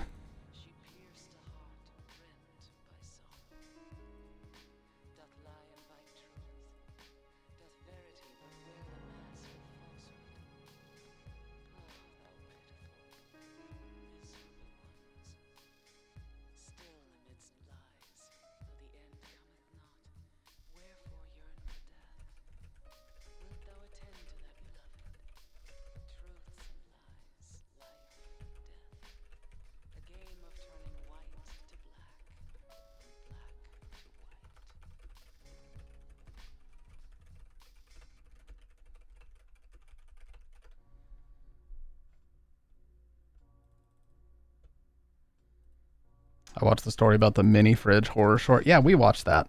When I mentioned it last time, we watched it, and you said that the way I described it was scarier than the video. Which, you know, I'll take a little bit of credit for that. I'd like to think my storytelling abilities have improved, but I did just completely steal that story from the YouTube video, so I can't take too much credit there, you know? My outright thievery of that story is not as good as you might have been led to believe. But yeah, I'd be down for to make some videos like this. I just have to find some good material, you know. One of my favorite YouTube channels is called Let's Read. I used to listen to this guy all the time when I would work overnight at Walmart. I would listen to this guy all the time. Can confirm this for me?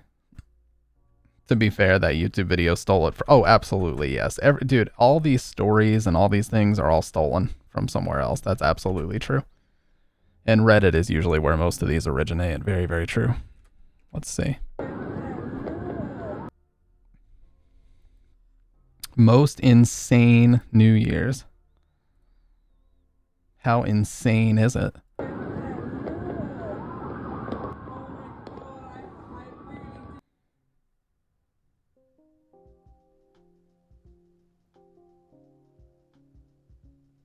Yeah, nobody shot off fireworks around here. We only shoot off fireworks on July 4th, which is our Independence Day. Yeah, we drop balls to celebrate.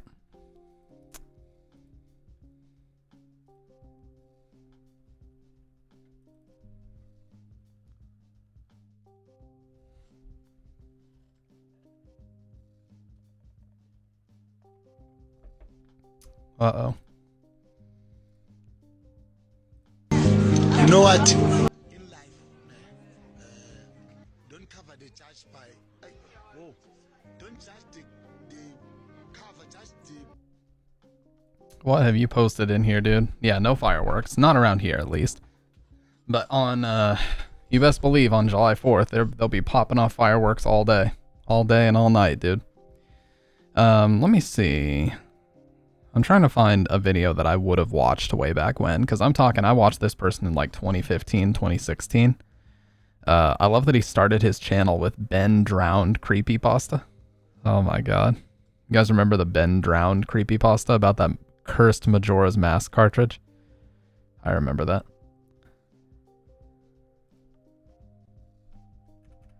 Oh no. Dr. Disrespect trolled at top Twitch clips. Uh-oh, he got trolled again. Did he get epically trolled? Or just trolled? That's gonna be way too loud.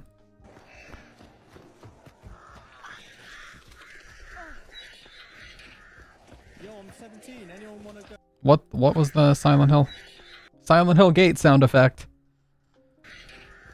Yo, I'm 17. Anyone wanna go meet up at TwitchCon? Anyone want to meet up at TwitchCon? Just message me in my... Oh my god. Ah, damn. He's just gonna pretend he didn't hear it, by the way.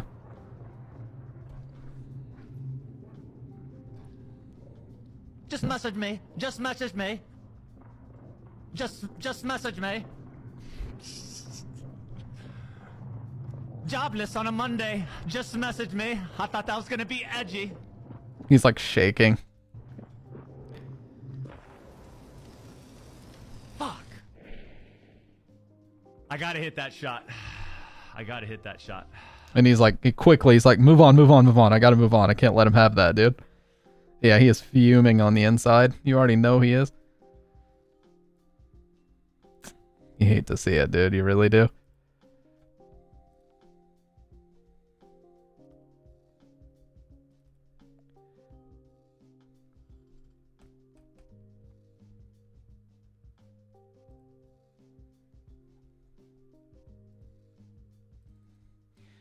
And, you know, I hope, look, I hope that they're censored, and I hope that I hope that as part of those messages, if they ever do leak, the person's identity is not revealed, because obviously we don't want that to happen, but I do hope that someday we understand what the fuck we're talking about when he says, leaned in the direction of being inappropriate, and he said, yes, they did. What does that mean? Did it mean sexual?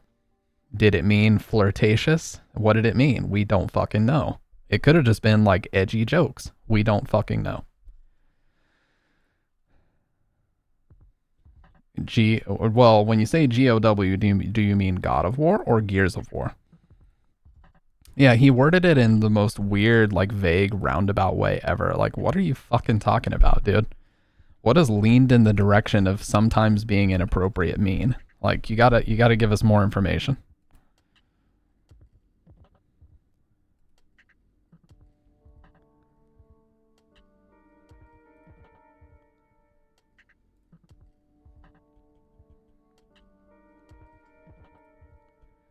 If he had nothing to hide, he would have showed it. Well, I don't know, because apparently... So this is what I've heard from multiple sources, is the settlement. Basically, there was a settlement with Twitch back in like 2017 when this originally happened and he got banned and everything. Actually, it was 2019 that he got banned. But anyways, the thing was, he was not allowed to mention anything about it. Twitch was not allowed to mention anything about it. There was some guy on Twitter, I forget what his name was, but he mentioned it just out of nowhere. Was like, hey, he got banned because of X, Y, and Z, just letting you all know. And so that kind of blew the floodgates open. And then because someone on Twitch's side of things, who was a former employee of Twitch, had blown the lid on it, you know, the lawsuit changed, and he was then able to explain his side of things a little bit. That's what I heard. And apparently there was like an article that came out that also violated the NDA that they had signed. So typically when a settlement happens, you guys remember the whole Mick Gordon thing, the composer of the Doom soundtrack? Whenever that whole situation happened, id Software, which is the company that makes, you know, obviously the Doom games, they reached out to him and said, hey, we'll give you $100,000 to essentially, you know, keep this under wraps, but you can't mention it ever again. If anybody ever asks you about it, you have to say, you know, no comment, or I have nothing to say about that at all. You'll have to contact X, Y, or Z party to get more information. That's probably what happened with the Dr. Disrespect case. Like, Twitch had him investigated. Whoever they had investigating him determined that there was nothing illegal that happened. And so the settlement was basically, you shut up about it, we shut up about it, we terminate your contract, we pay it out, and you leave. That's what it was. Well, they got blamed for it, but to say that they caused it is a little out there. Didn't they also say that Marilyn Manson caused it? If you're talking about Columbine. Yeah, they got partly blamed by the news and everything. But yeah, so that's how these quote-unquote hush money situations happen. Basically, if there's a situation that a big company like Twitch or like id, they don't want it getting out, well, id was working with Bethesda. Like, I think Bethesda was the one that actually offered Mick the money. But basically, they don't want this situation to get out because it's going to damage their reputation as a brand. If it came out that Dr. Disrespect had been messaging a minor, whatever this inappropriate bullshit speak he's using, whatever that means and whatever it ultimately, you know, was, they knew that that was going to make them look really, really bad. So they said, okay, we'll pay you your money, but you have to get off of our platform. And we're just never, ever, ever going to speak about it again. So that was the agreement that they came up with. They investigated him. It was found that nothing illegal was done. He went on his own merry way to YouTube, and they banned him. They shredded his contract. They paid him the money, and they just said, just go. And that's the exact same thing they did with Mick. He declined the money, to be fair. They offered him $100K to basically shut up about it, never say what happened, never talk about the bad, you know, like working conditions, everything. And he said, no, I refuse. I need to be able to tell my side of the story. So they basically just fired him and blamed him for everything. They tried to publicly slander him, essentially. And then he came back after like 2 years. Remember, he released like a fucking 40-page actual manifesto talking about his whole experience working on Doom Eternal and how bad it was. Yeah, he came back and dropped like the whole ass story from beginning to end.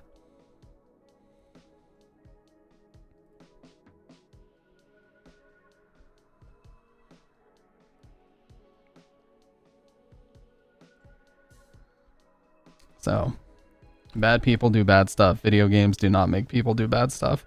Agreed.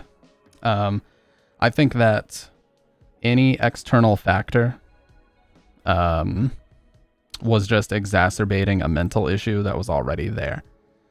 A desire to do something that dark would not have been created entirely by playing a certain video game or listening to a certain band.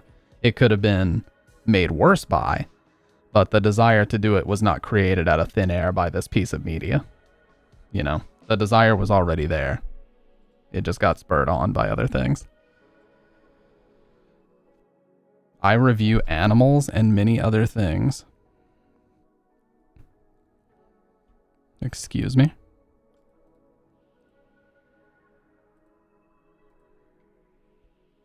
The age-old question, mac and cheese for spaghetti. We've had this conversation many times. Me personally, I say spaghetti because there's more variety in the way that it can be made.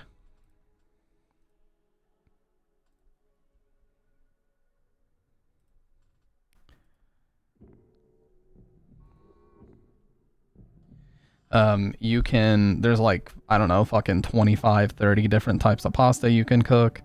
There is, you can have stuffed pasta like ravioli, lasagna technically counts as spaghetti.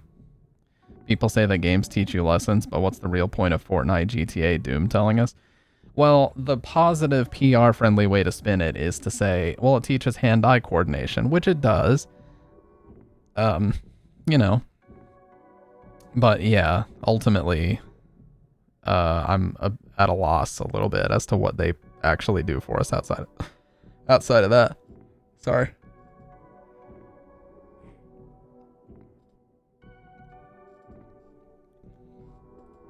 But yeah, there's tons of different types of pasta, tons of different types of sauce you can buy. You can do sausage in spaghetti, or you can do ground beef, or you can make meatballs. Like, there's a shit ton of different ways that you can make spaghetti. That's why I would prefer it. Yeah, you can do Alfredo sauce. You can do pasta sauce. GTA 6 is coming this year. Yeah, but it's probably going to be like Q4, I bet, dude. And it's only going to be PS5 at first. Yeah, fall 2025. So it won't be out until like October of this year, to be fair. Did you guys see the new trailer that got put out? Well, it's not a new trailer. It's basically the same trailer without all the YouTube compression. Like somebody put a lossless version, like a version that was rendered perfectly on some other website. Like some Chinese video website, and it looks insane. Like the quality is way better than the original trailer they put out because the YouTube compression just demolished it.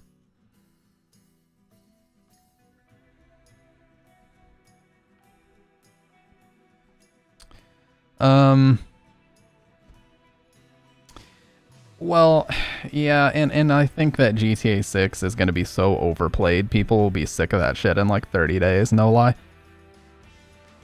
Because yes, although they are open world games, and we know that the fucking roleplay servers will be out like instantly, there's just only so many streams of streamers doing the fucking, oh hey guys, I'm my GTA character, ha ha ha. You know what I mean? Like there's only so many streams you can watch of that bullshit before it gets old. You know, everybody putting on their little voice changers and pretending to live in the worlds and everything. It just gets old after a while.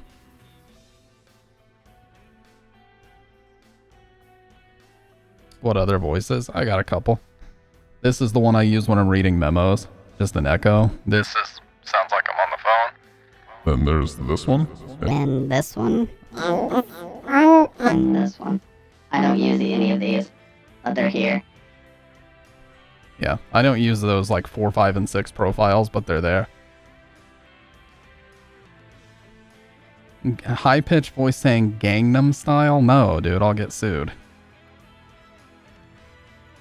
Never understood GTA from the gameplay footage I see at around 5. It looks like I would get bored in like 30 minutes. Well, GTA 5 was fun when it came out, but that game is now 12 years old, and it does look kind of dated, unfortunately. Like, the RP servers are fun and everything, and I get why people stream it, because it's like endless content. You're basically living in that world. But, it can only go so far for me. I'm so sick to death of watching... I'm so sick to death of watching these fucking RP streamers, like, with their little voice changers and everything. Like, you know, it's cool. I'm glad they enjoy it and everything, but it's way past it for me personally. Just like Daisy. Yeah, no, Battle Royales in general. Battle Royales in general are so overplayed. Like, Apex Legends, I can only watch somebody drop in and, like whip their mouse around at 300 miles per hour, looting all the gear as quick as possible, like sliding around. Like, that gameplay is just old to me. I don't enjoy watching that anymore. Watching somebody sweat it out on Apex Legends for a while.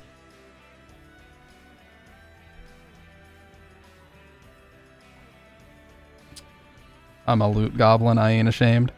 Let me blow my nose really quick. Look at this fucking chat. Dude, the chat looks better than ever because I made it larger. Doesn't it look better now? I think the chat looks better than it did in the past.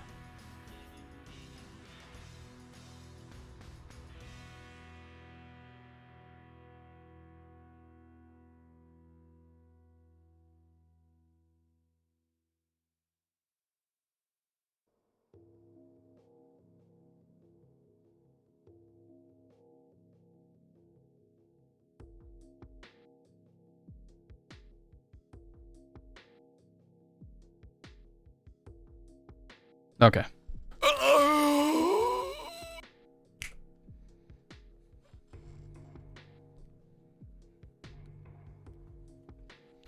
Dude, I can't believe I've been using DT770s exclusively for like over a year now. Marvel Rivals. Well, I think, you know, Twitch goes through phases. Like Overwatch was a big phase on Twitch for a while. Call of Duty, it was a massive phase whenever, what was their Battle Royale? What was that called? Warzone. Whenever Warzone came out, that was a big one. Battle Royales in general, I think, are dying off now. And a lot of people are going back to like MMOs. Like there's a ton of Path of Exile streamer. I know it's not an MMO, but like what is that called? An ARPG or a CRPG? I don't know what you call it. And then there's like a bunch of people are going back to streaming WoW Classic and stuff. So, you know, we're kind of transitioning away from Battle Royales right now. Like the big Twitch accounts are mainly just doing just chatting stuff nowadays. Yeah, horror games are coming back in a big way too, which is cool. Oh god, I blew my nose and now my fucking ear won't stop popping. It's so weird.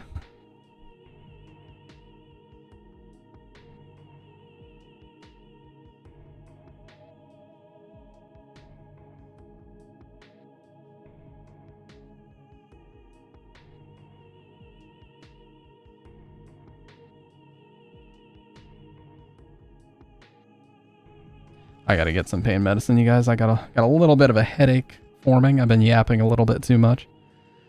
Horror games with no actual reaction and mouth gape shouting 7 times a minute. Yes. What? No. Dude. Bro. What the fuck? Hey man, it gets views. I'm not gonna hate. I'm not gonna hate on him. It gets views. Thank you. Not sponsored, by the way, but this shit's fire.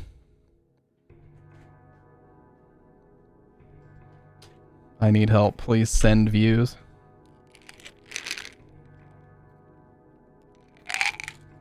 Just one. Just one. But yeah.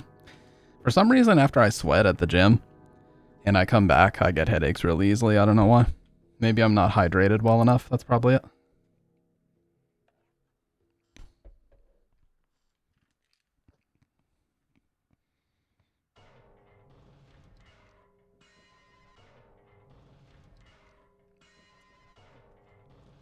It's literally over-the-counter Walmart pain medicine, my guy.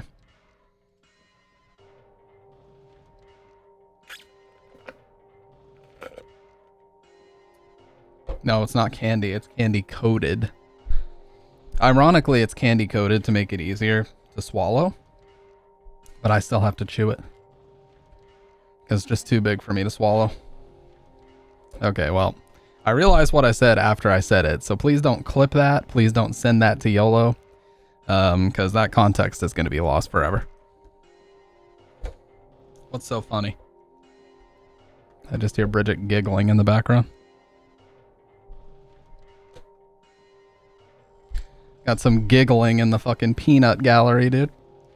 And though it's counterintuitive, but sugar carbs is also one of the common causes on long sessions of cardio, yeah. Well, I got this 64-ounce water bottle here. I gotta take a sip.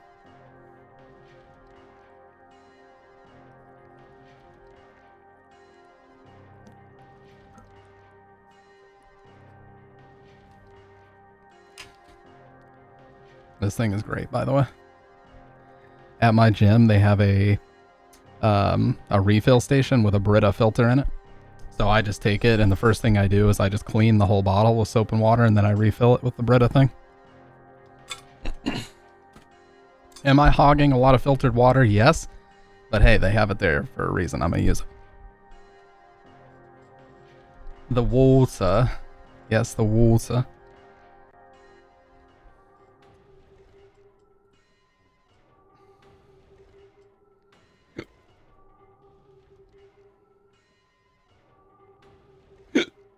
God.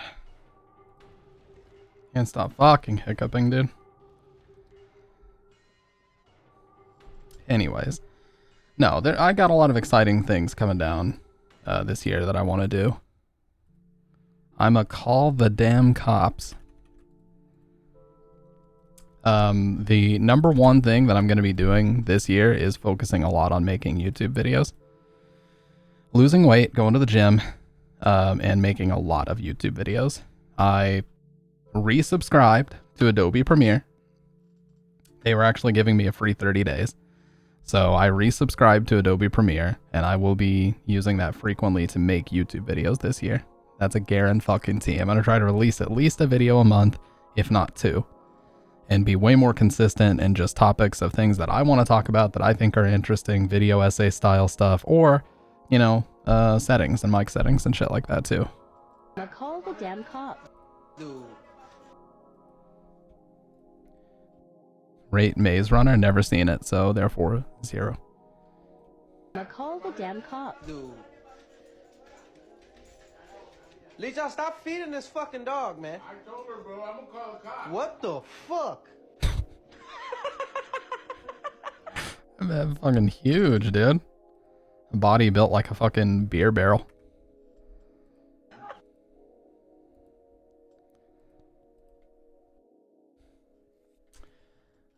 But no, I've never seen Maze Runner. I've just heard a little bit about it.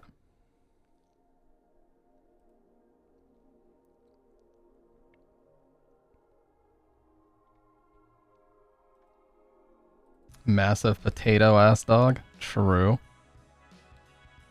Yeah, it's a movie and a book, is it not? I think they made both.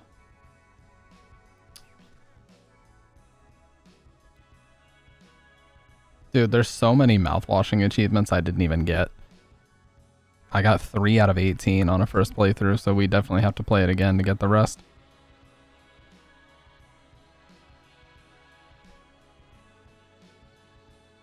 Fucking 5 hearts under one roof is still linked on my thing. Oh, here we go.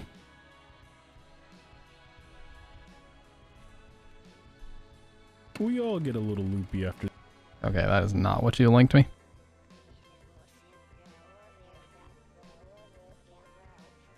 We all get a little loopy? Excuse me? We all get oh, that is what you linked me.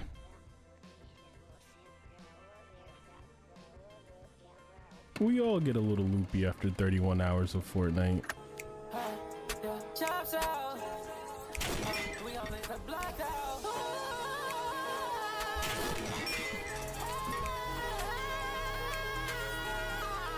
Auto-tune used correctly, by the way. That's auto-tune used correctly, by the way.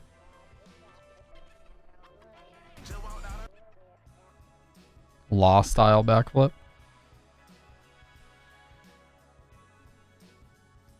Should we do the 5 hearts under one roof game, or is that a little much?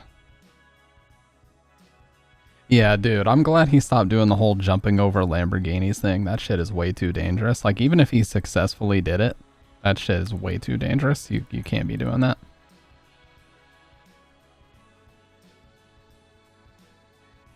Wings, whining, auto-tune. That is art. It absolutely is. Lamborghini shit was fake. Was it really? I thought it was confirmed to be real. I can assure you there's nothing explicit in that game. I know, I just mean, is it a little much? Like, is it a little too on the nose or whatever? It was planned. Well, yeah, but did he physically jump over a Lamborghini or did he not? Like, if he did, of course it had to be planned, but if he actually did it, I'll give credit where credit's due.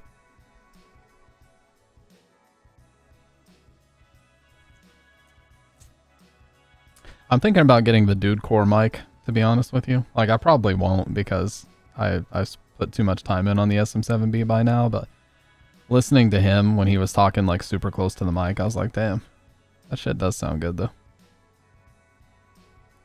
I'm gonna pull a DSP and just immediately put a donation tracker, dude.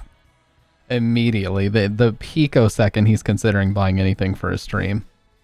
Yeah, I know, Dr. Red. I gotta stop thinking that way. I'm sure it sounds good, but it's like, would it really be worth it to change? Nah.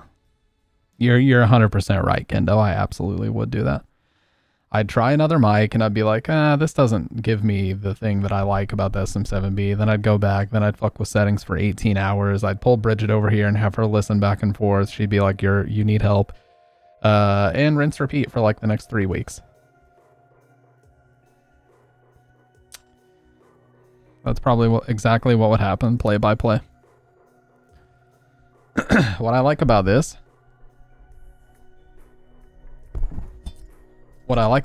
is that once a year, if you want to record narrations, just take this off. You hear how much more open it sounds now? It looks terrible, and you get stuff on your capsule, so you don't want to do that. But if you're doing narration, you sit a little bit further away and record this way. It sounds way clearer. So every 6 months to a year, you just buy one of these things for $15. You just put it on. It's like an oil change, you know? You go 6 months, you go a year. Time to change out your foam, put a new one on, and there you go. You're good for another 6 months to a year.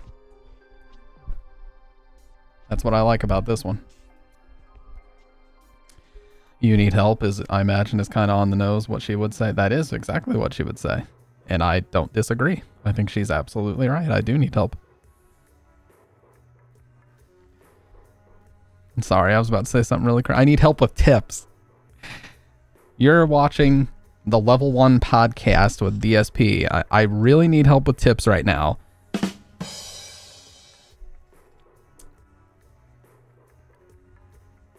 I need that money. I really do. I need that money to pay my bills. The internet bill, the electric bill.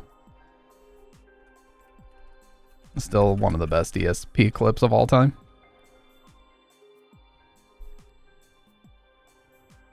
I need that money. I really do. I need that money to pay my bills, the electric bill, the internet bill. Why would you say that on stream? Why? Dude, have you no self... Well, he doesn't, but...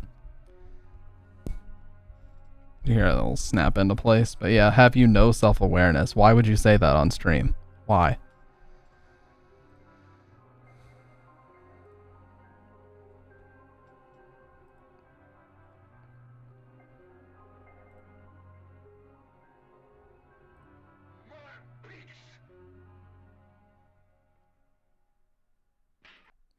What is this Three Stooges clip, dude? XLR port. Oh yeah, because it's like down here. It's weird the way it's set up, yeah. There's just not much contribution right now, guys. Just getting kind of demotivated, you know, just doing overtime trying to get this thing that makes the stream better. But I guess y'all ain't just feeling it today, all right? Okay. Yeah, you forgot the 17 different snorts in that.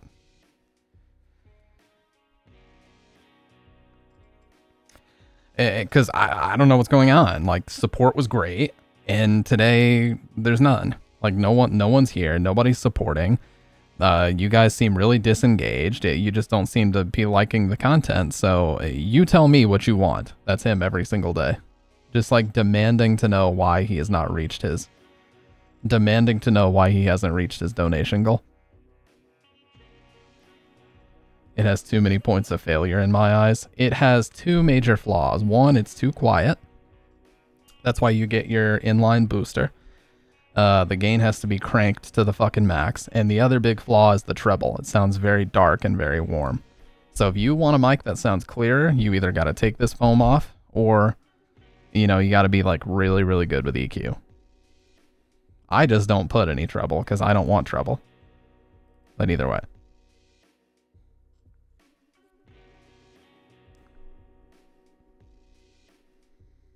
Well, while my wife is over there waiting for me while y'all taking me hostage for donations, dude. Yeah, remember, well, this happened recently. He had this thing called the King Streak where it was $150 per stream, and he legit hit that like 85 streams in a row, which is insane, that amount of money. And on one stream, it really seemed like the streak was going to end. It wasn't doing very well. And he kept saying, I cannot go late tonight. I've got to go hang out with Kat. That's his wife. He's like, I can't go late.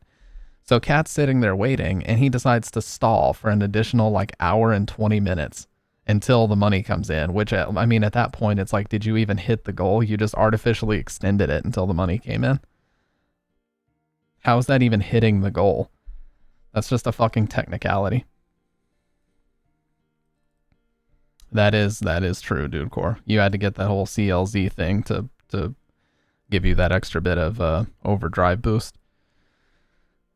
Because see, me, I talk right up on this bitch. It's a little bit of an optical illusion. It looks like it's pointed like toward my eye, but I promise you it's right in front of my mouth. So I talk right up on it at all times. I'm like probably an inch or 2 inches away from the phone. And that's how you get that bass. So if you want the bass, if you want that response, that's how you get it. Give it a little kiff. Well, I wouldn't go that far. That's just, you know what? There's something not right about that. You guys know what I think we should play next?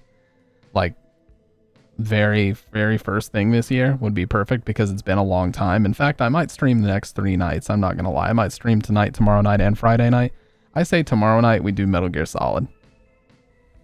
Ooh, RE7 is a great idea too. Both are great. We should do a first RE7 playthrough of the year.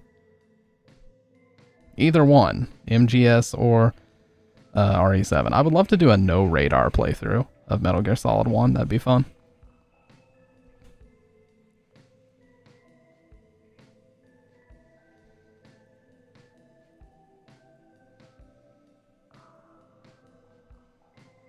On hard mode. Yes, you have to pick at least hard and it'll remove your radar. No radar in MGS1 is kind of easy to cheese because there's this thing you can do where if you pull out a flashbang or a stun grenade, I think they call it, and you spam the button, he'll keep pulling it. Yeah, don't clip that motion. But he'll keep pulling the grenade out and putting it back in his pocket like that. And if you interrupt the footstep, it actually doesn't make any noise. So you can just spam that on the surfaces that make a loud footstep and the guards can't hear you. Hard, only 2 rations. On extreme, no rations. I would not be able to do extreme. I would need some serious practice before I could do that. I do love watching Jaguar King. Here, I'm gonna shout him out. I think he has 1_. This guy, if you guys don't know, he is fucking amazing at Metal Gear Solid 1. You should check out his stream. He does big boss, all boss speedruns of MGS1 on extreme difficulty all the time. Play the anime version? Well, I could do that, but there's no English subtitles, so you guys wouldn't be able to tell what's being said.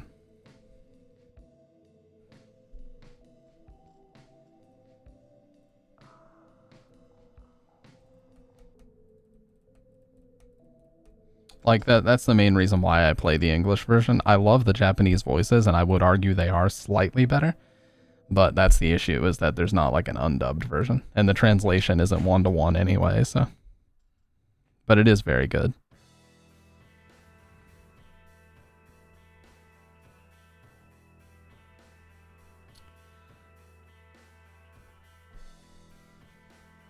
But that's the reason why I do English of Metal Gear Solid 1, 2, and 3, is just because it's better for stream.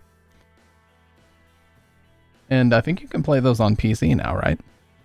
Didn't they put out that one Master Collection or whatever it's called? Yeah, they put the Master Collection versions on here, but the Metal Gear Solid 1 is weird. It's like based on, it's like a port of like an emulated version, so it's not even that optimal.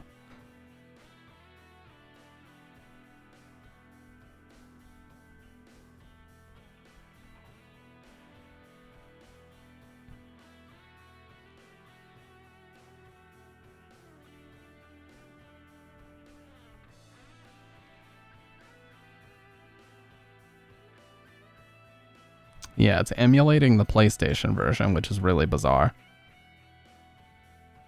Like, somebody posted a review today that says the game itself is a 10 out of 10, but Konami still has a lot of work to do with this port. Inability to change the internal resolution, bad scaling and aspect ratio issues are problems that you can only partially solve with the help of multiple mods. If they solve that, I'll change my review. Until then, thumbs down. That sucks.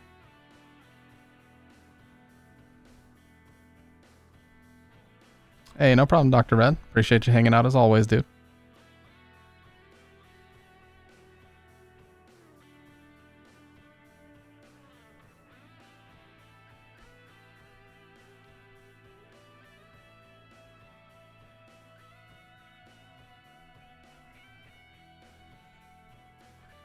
And yeah, also I do feel a little bit bad because I was in Future Mute's Discord last night, or not Discord, I was in his stream last night, and I was asking him to give me my color on Discord, and I was also like jokingly asking him to put me high up in the user list, just as a joke, but he actually ended up doing it. So now my title is Professional Yapper in his Discord. Highly questionable, deeply unpleasant, and troubling.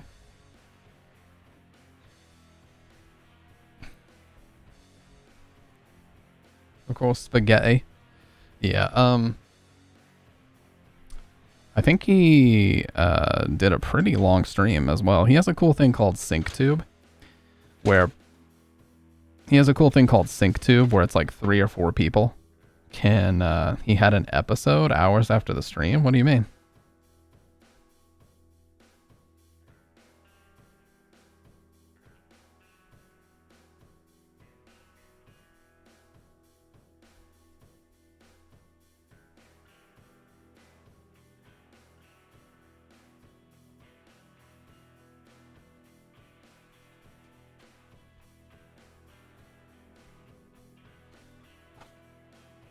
Like he ranted so hard, dude was in tears.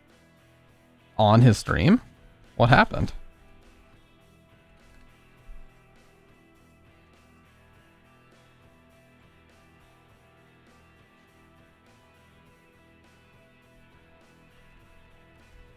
Yeah, but no cam.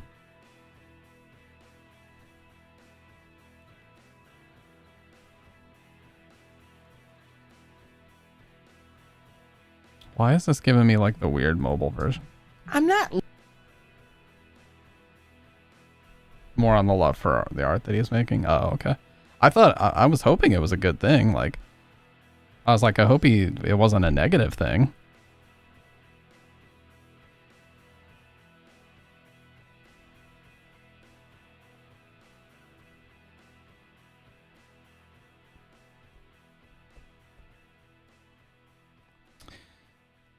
Yeah, man. Nah, Future's a good guy. I just think that, you know, it's New Year. He was drinking a little bit too, from what I understand. I don't partake in alcohol.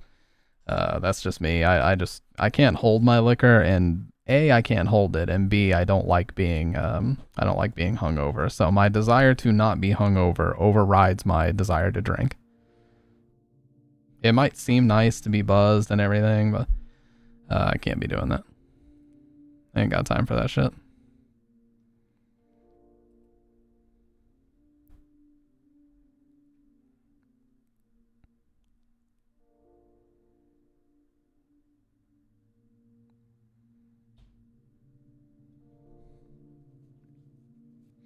It's not a Future stream without a hoot. Very true.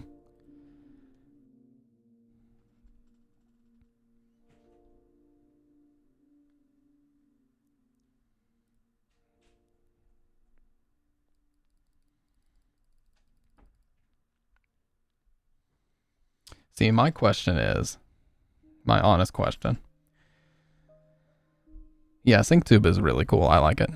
Basically, you can have like 3 or 4 people in one lobby and you just keep linking stuff and it'll play in one playlist. But yeah, my question is, do you guys want more of a focus on gameplay? Or do you want me to do more streams like this where we just kind of talk and watch videos? I'll be honest, like the Nightmare Fuel segments, I really enjoy those. But you can very easily go overboard with that shit. Like, I definitely went overboard a few years ago and I was like actually losing sleep because some of the ones we were watching were really fucked up. Mostly like this, but depends on the game. Yeah. That's what I think. Because you know what? I've played certain games. Here's the thing. Some games just don't stream well. Like they just don't. They are terrible stream games. They're not good for interactivity. They're just not. 10% of the way to Kirby. Like, what's a good example? I'm trying to think.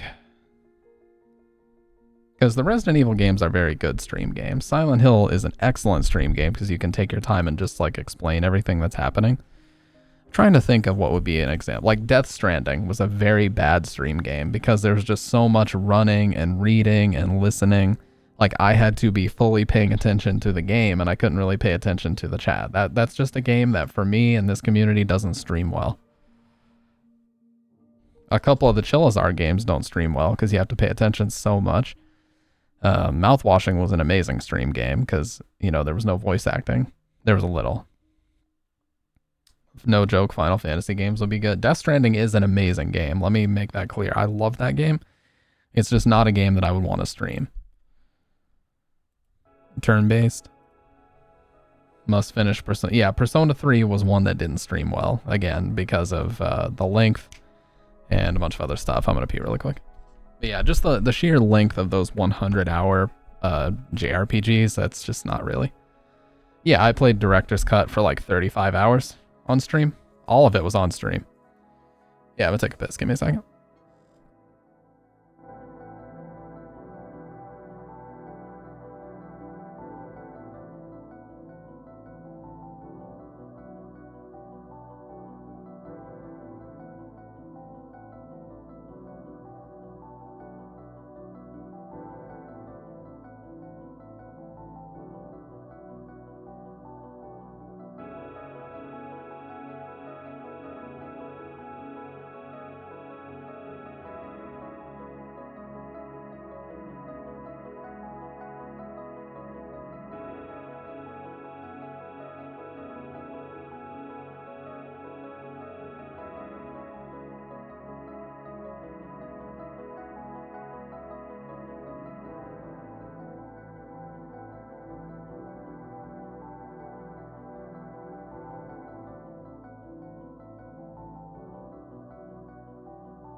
Okay, sorry about that.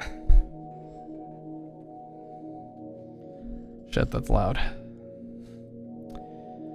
Anyways, yeah, there's a lot of things. You know, everybody's New Year's resolution is always like go to the gym, but you know, I've already been doing that. So my New Year's resolution, they're a little bit different, but the main thing I want to do is just participate more. I want to participate more on Twitch, on either other people's streams, or I just want to do more in different types of stuff. I want to have more people on this stream doing interviews and shit. Yeah, there's a lot of stuff I want to do. And we're going to get that shit done.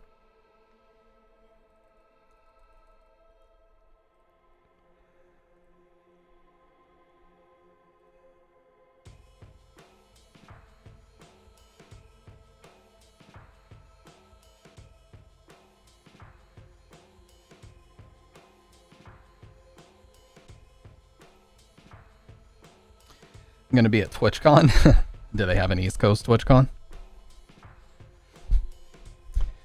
But yeah, I'm getting serious about my diet now. Look, the holidays are over. It's time to fucking serious up. No sugar, no fucking carbs, none of this stupid shit. It's carnivore, strict carnivore for at least the next 90 days. I'm gonna fucking commit to that shit hard. And I'm gonna hit the gym every morning at 5 a.m. to the best of my ability right when that shit opens. It's time to fucking get serious. Holidays are over. Getting that shit done. Carnivore. And no fucking DoorDash either. Fuck that shit. If I don't have something meal prepped, I gotta grow a pair and cook it. That's what it comes down to.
Okay, so let me listen to this sound demo that somebody sent me. There's this person in the GoXLR Discord that sent me a demo of their voice. Hello, so this is the recording that I said I would post, and I'm using the profile with the no cloud filter. I don't think I Cloud filter? hear any more static and or roboticness, and I don't really hear it's making me sound like I'm going to cry. This shit sounds clean to me. Let me know if I should change any settings regarding my voice, because I do stream. I am a VTuber, and I probably might need to bump up the noise gate. I'm not too sure. I'm not too sure though, but Yes. thank you Okay. so much for the help. Thank you, thank you. Okay, cool. So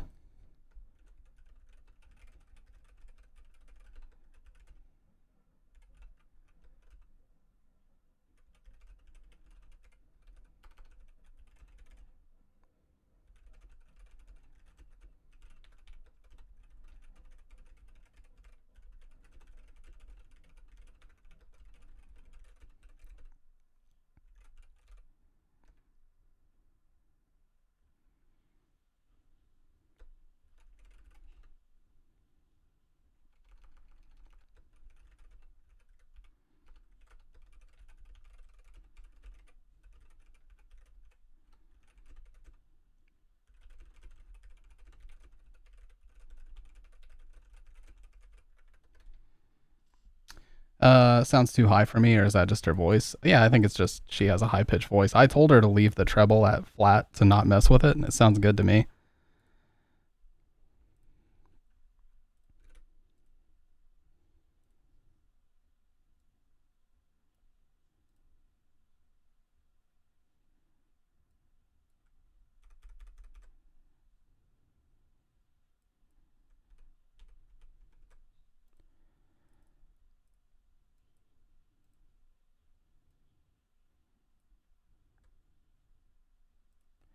But yeah, I always like to help people in the GoXLR Discord whenever I can.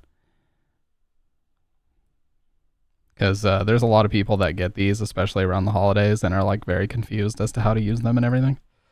But, you know, feels good to help people get their stuff set up. Because God knows I struggled in the beginning. So I'm just trying to prevent anyone else from having those types of issues.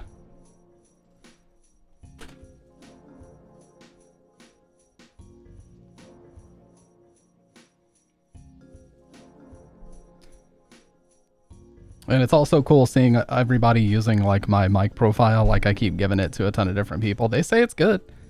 So hey, you know what? Helping out the community.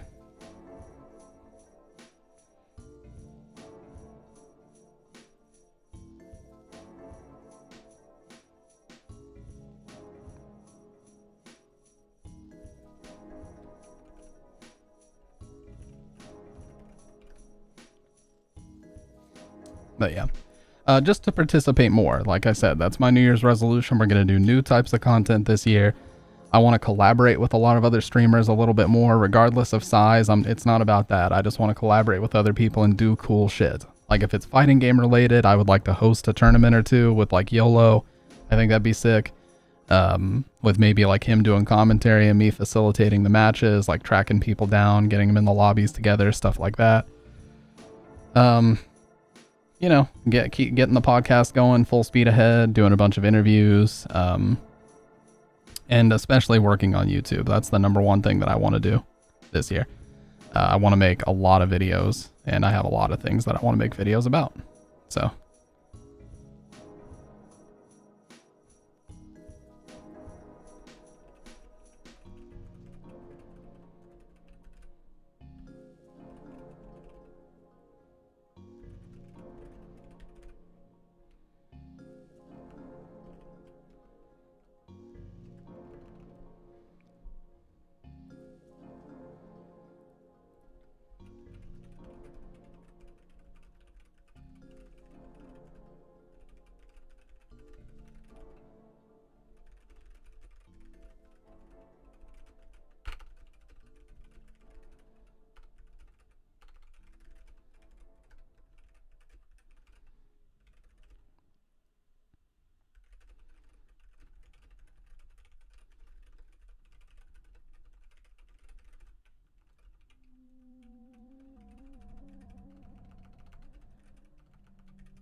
Max says, yes, Maximilian dude, 10K average viewer. Come on my stream and I will interview you. Give me 3 hours of your time. And you know what? We'll make something happen, dude. We'll make some golden content. He would literally laugh at the proposition if I reached out to him. I don't know. He is a very cool guy. Maybe he wouldn't. Maybe he wouldn't, but we'd have to see.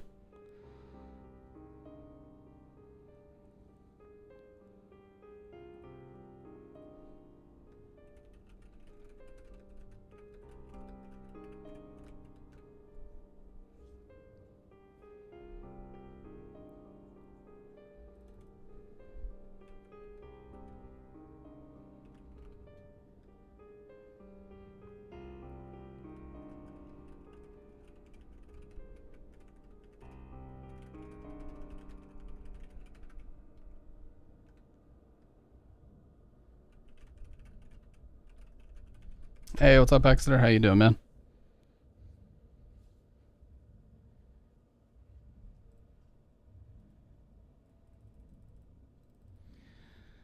Long time no talk, although I was in your stream pretty recently. Or I think I was watching you play from YOLO stream. But yeah. How was your New Year's, man? What'd you do? How was your Christmas? I don't think we've talked since any of that went down.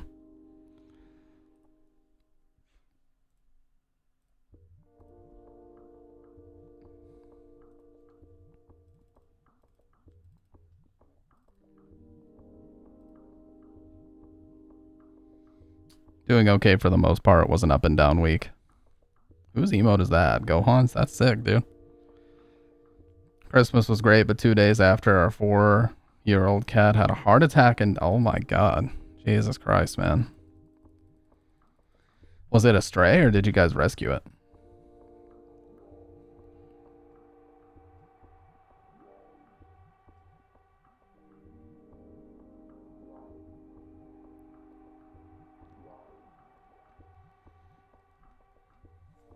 Stray kitten that showed up on my porch, yeah. It's fucking unfortunate, man. You never know. And like cats, there's no outward sign when shit's going wrong, really. Like they can't really illustrate when stuff is wrong. They just go hide, you know?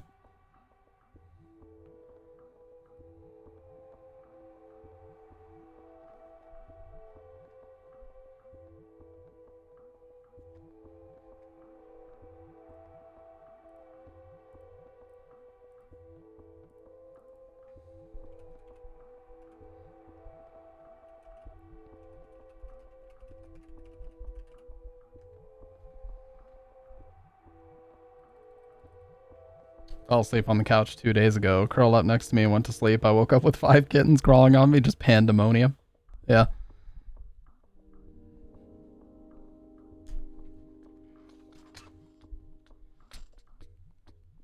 Yeah, that's always insane. Yeah, I've got 2, man. That's all I need. I don't need any more than that. That's enough. And I don't plan on adding any more. 1 was a stray that showed up at my parents' house, and 1 we rescued. Yeah, that's a good sign. That's always a good sign. Yeah, I don't know, man. I've been like looking over my shoulder because I've had a lot of people that have had some really unfortunate shit going down either around Christmas or right before. So I'm like, all right, what's gonna happen with me? You know, I'm like a little freaked out. Nothing really happened, so I don't know. It might happen any day now. I'm just trying to stay vigilant, you know?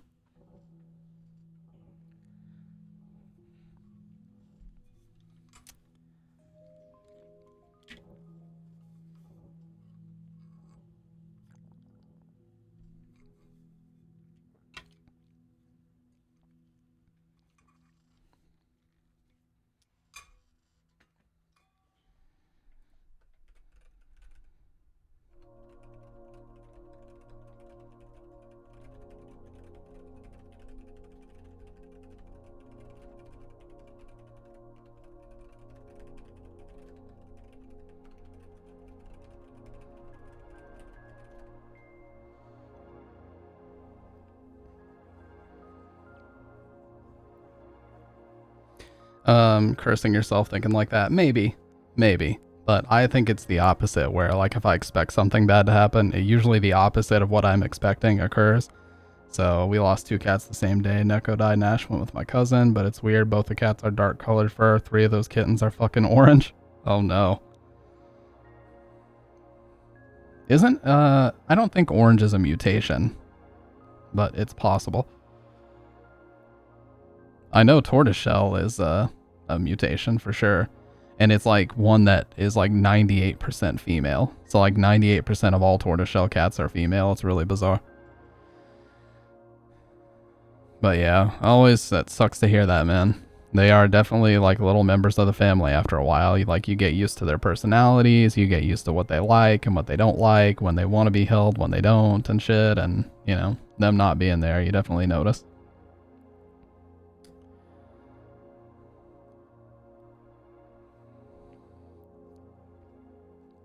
Yep. And they get super attached to one member of the family too, so that's where it always sucks. But you know.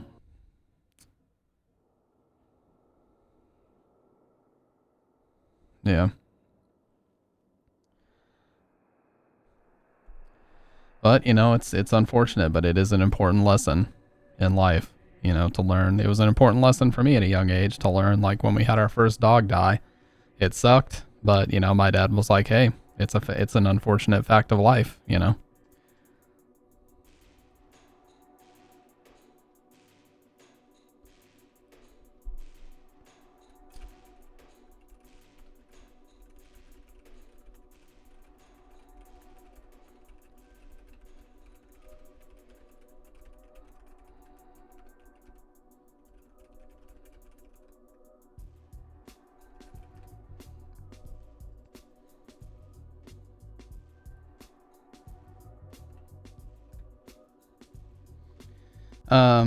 I bet it was a thing where she learned mom and dad aren't superheroes. We can't fix everything. Yeah. I mean, it's like the whole, people usually teach their kids that about like goldfish, you know, when they eventually die.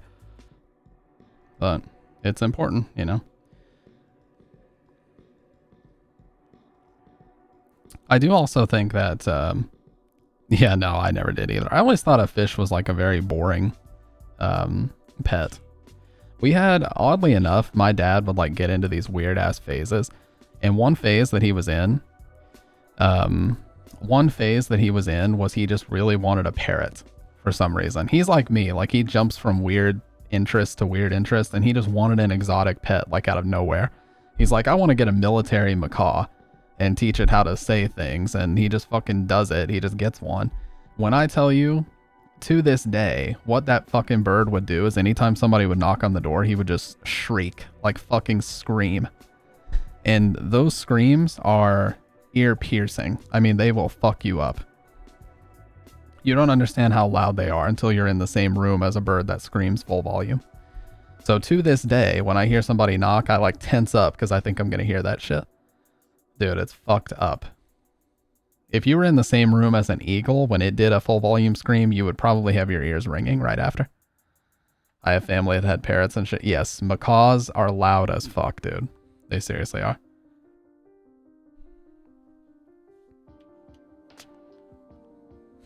The eagle screeches, they are.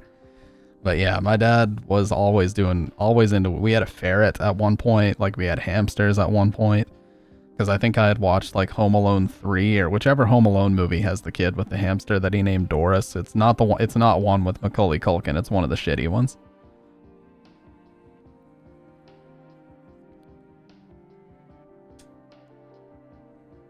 So yeah, it's like we went through a lot of phases. Because my dad was just always into different niches. 3 was the one with, yes, the one with Hugh Laurie. Yeah.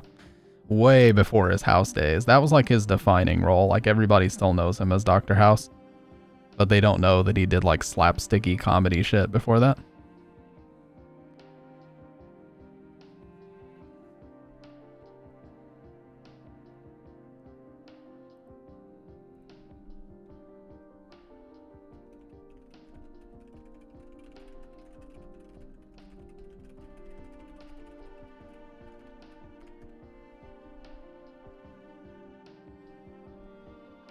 Yeah, House is the shit. Of Grey's Anatomy versus House, get the fuck out of here. House is the way better show. I will say they did that trope a little bit too often where like he's talking to that other doctor and he just has a revelation where he's like, I know, and then he like runs in while they're in the middle of an operation and just takes over because he figures the shit out. They did that in way too many episodes.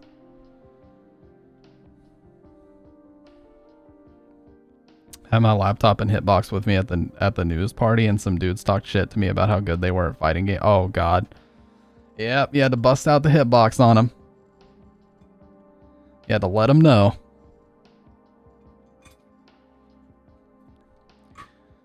Yeah, I have really been enjoying playing Third Strike on the Moss, dude. I gotta say. I probably will get a Japanese stick again someday, but really enjoying playing on American parts.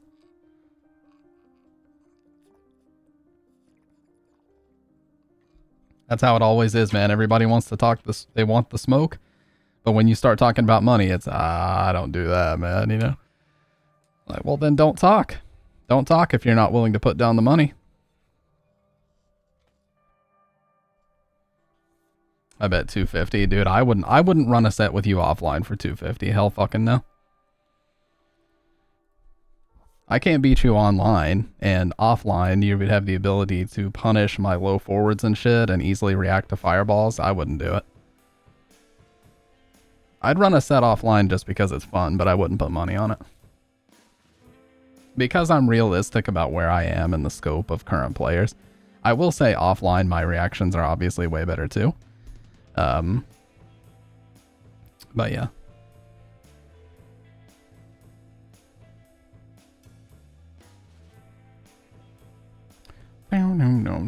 I also have to replace one of the cherry switches in my stick.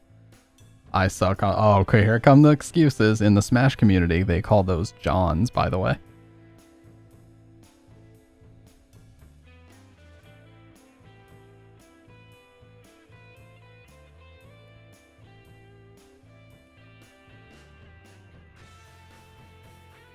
Beat him 5, yeah. See, I can honestly play on any. I can play on a DualShock 2 really well. I practiced a lot on DualShock 3 back in the day, and so on a PS2 controller, I'm actually pretty fucking deadly on Ryu. And I can even do Honda hands. I do like a weird, like I wrap my ring finger around to R1 and I do like this, like thumb for square, index finger for triangle, middle finger for R1. So I like 1, 2, 3, 1, 3. That's how I do hands on pad. Like 1, 2, 3, 1, 3, just like that. And it actually comes out pretty consistently.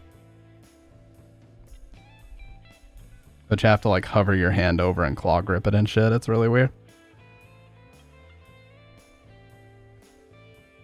So yeah, I can play on PS2 pad pretty well, but of course, you know, I gotta be playing, wrap my shirt around my thumb so I can roll the D-pad easier. Yeah, dashes and shit on the D-pad is what messes me up. I love dashing on the mouse though, it feels great.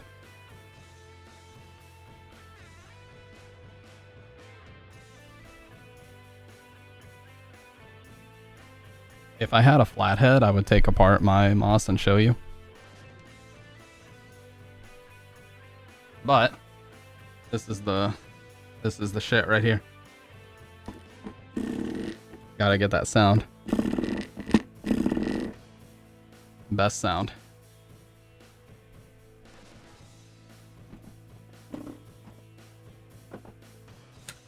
That Pizza Hut 1999 sound.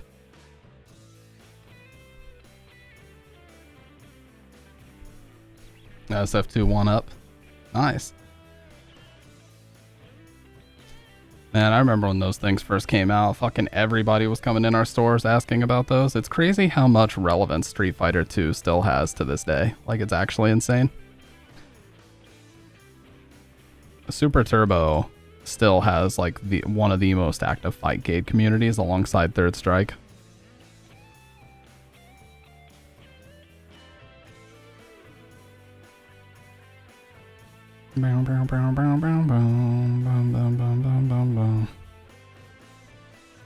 Infinity Game Table, what is that?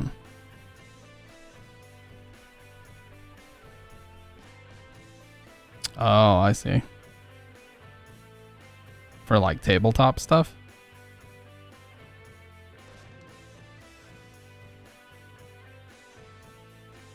Oh, yeah, I see. Yeah, see, that's the best part about the arcade 1-ups. They're really easy to mod. So you can like put in Hap parts or Industrious Lorenzo parts and everything.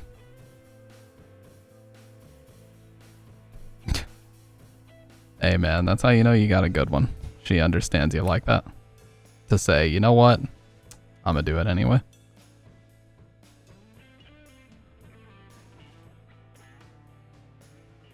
Yeah, but it's Christmas, dude. You gotta do it. $900 dues. See, back in the day, my parents were cool and they would put stuff on layaway and just like make payments slowly on it. So they would always be all sneaky and shit, and it would be like July or August, and they would put stuff on layaway and just like pay small amounts of money over time so that by Christmas they would have like a shit ton of gifts and they didn't have to pay for it all at once. One of my favorite Christmases ever was 2006 because we got our first Xbox 360. Like, it had been out for almost a year. And I'm seeing all the kids at school talking about it and shit and talking about, you know, playing different games on it. Although there wasn't a ton out in the first year that was like noteworthy. But yeah, then when Gears of War came out and I heard everybody talking about that, I was like, man, I got to try that shit. So we got 360 with Gears of War. And the other game, the other very first game we got was Guitar Hero 2 with the White Explorer. So we had Guitar Hero 2 with the Explorer and Gears of War were our first two 360 games. And that bitch red ringed so many times. We went through 8 Xboxes before we finally got one that didn't red ring anymore. It took a lot. Just happened to come into some money and got me a PS2 and FFX for getting good grades. Nice, dude. Yeah, Final Fantasy X is... you know what? It's not one of my favorites, but I understand why people like it. The music, I will say, is like top notch. The music is amazing, but it's just, I prefer the PlayStation 1. I like the pre-rendered backgrounds, the fully 3D backgrounds and the whole look of it. It just didn't really hit me, but I love the music. I love the soundtrack. And then hate 13. I've heard a lot of people hate 13 because it steals so many story beats from 7. Like the beginning, especially, you've got Lightning, like she's on a train, and then there's the I mean, it's gonna sound weird me saying this, but you got like the black character that's with her initially, and she's like a mercenary that's been hired. You know, like it just steals so many elements from 7 right in the beginning, right from the opening intro.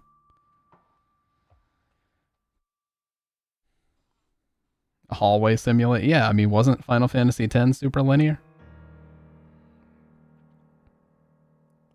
And the thing that pissed me off about 13 is you had to bust open the menu and basically read what amounted to a whole ass fucking novel just to figure out what was going on with the story. Wasn't it the whole thing about like the Lagoos or what the hell was that word that they were using? I can't even remember. It's like Lassie, Pulse Lassie.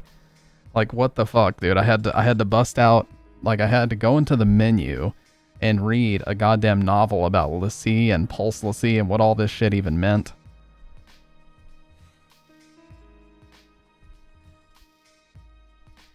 I remember on PS3 though, that shit was fire because Final Fantasy 13 on PS3 had completely uncompressed Blu-ray cutscenes, and on 360 it had like 3 discs and very compressed cutscenes. So the PS3 version of that was fucking sick because it had like way better graphics, and the cutscenes were fully uncompressed Blu-ray cutscenes. It was awesome.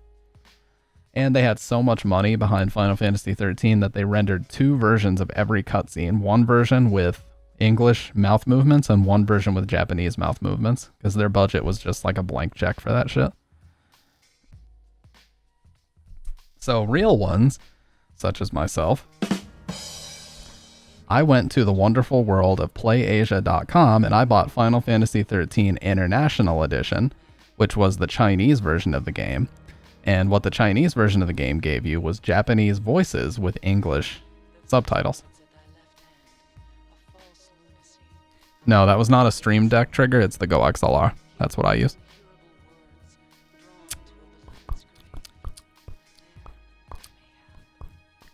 But either way, it is a soundboard, yes. So yeah, I bought Final Fantasy 13 International Edition on PS3 because at the time I was just really not enjoying...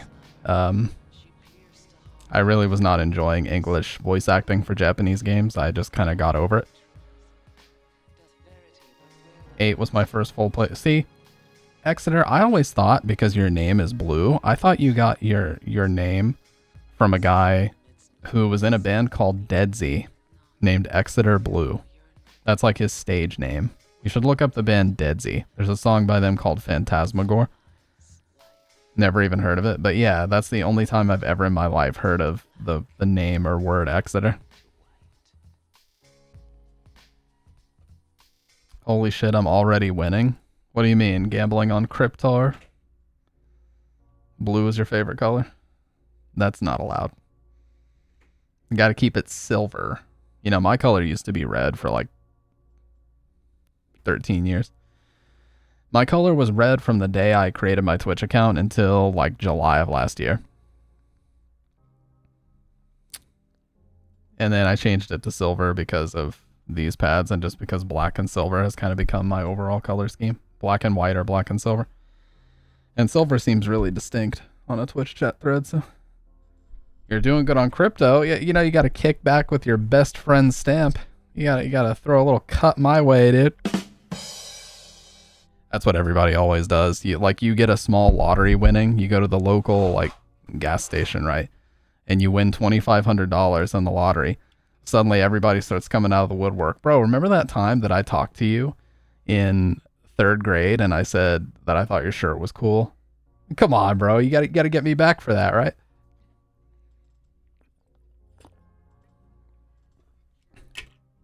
That's why you don't tell anybody when you win.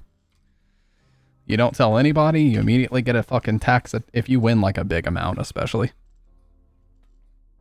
What's up, John? Stamp the Raiders fan? I like the Raiders color scheme, but I don't watch football.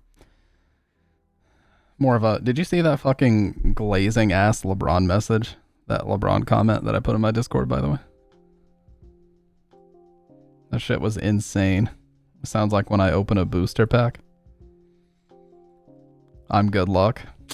You know what, dude? I'm just saying. I'm just saying.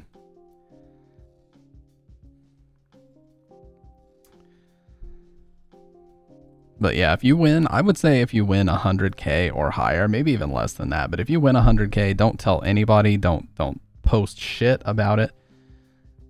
You just quietly take your winnings. Don't post it. Don't tell anybody.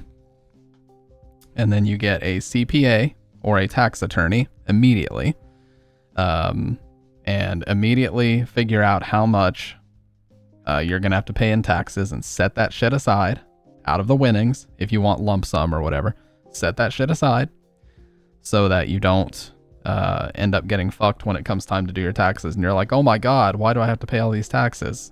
That's why. So set that shit aside. Don't use it. Don't spend it. And yeah. But in general, I would say never take the lump sum anyway. If you win large amounts, typically most Oh, by the way, speaking of lotteries, did you guys see that fucking crazy story out of Illinois where a big group of people won like $6 million and the state is refusing to pay it out because they don't have the money in their budget? The state is fucking broke and they can't pay out the lottery winnings. That is so fucking hilarious, dude. It's hilarious in the worst way possible. Like, it's just a joke. Imagine you win the lottery, which is such a tiny, minute chance of even doing such a thing ever. And the state's just like, hey, bro, we ain't got the money. We're not good for the money. You're not getting shit until we fix our budget. My immediate question is, why are they even still selling lottery tickets if they can't pay out the winnings? Isn't that fucking fraudulent in some way? Yeah, exactly, Kendo. How can you even do lottery without allotting the money for it first? That is a fucking scam.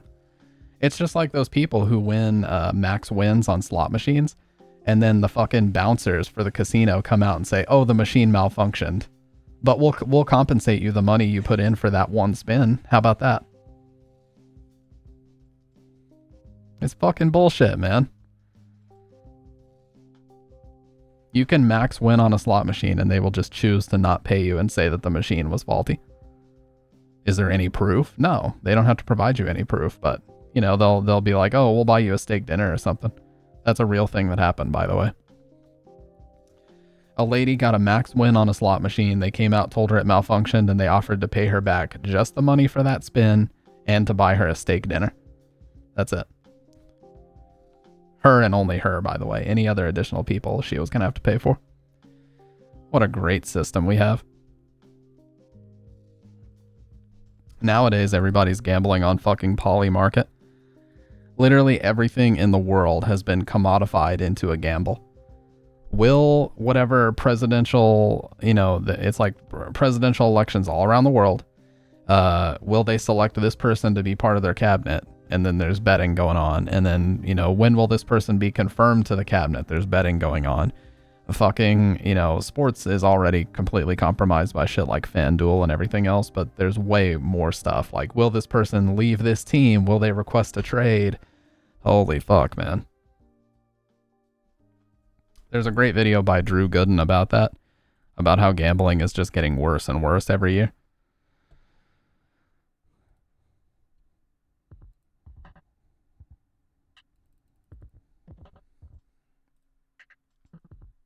And it's absolutely true. I think that it's gotten out of hand. And there's also been a lot of studies that show that kids as young as like 10 and 11 are being exposed to gambling now by way of these gacha games and mobile games. Yep. Because games with these loot box mechanics are starting to get those like dopamine receptors going of, oh, if I put money into this, I can win. And if I don't win, like I got to keep putting money in to try to win again. And they're just trying to get, I mean, if it were legal, they would literally have infants who are just, or they would have toddlers who are just becoming old enough to like use tablets. If it were legal, they would instantly have them on FanDuel.com sports betting. There is no such thing as like a moral compass for websites like FanDuel. If they could inject that shit straight into your brain and get you addicted, they would.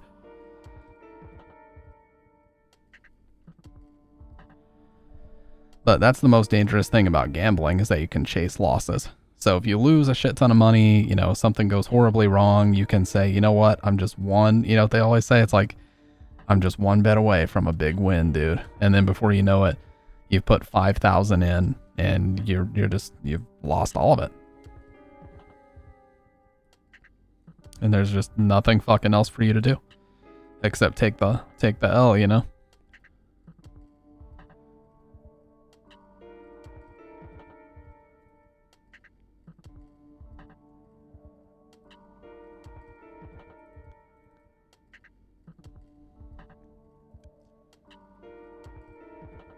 And it's really sad to see people that are in that gambling addiction. Like, there's this guy named Bossman Jack who's like literally a crackhead. And he is so addicted to gambling. Like, every time he wins a big amount, he like runs and tells his parents, and they don't even react anymore because they know he's just going to piss it away. He did a stream where he won $10,000. Literally, $10,000 would be life-changing money for some people.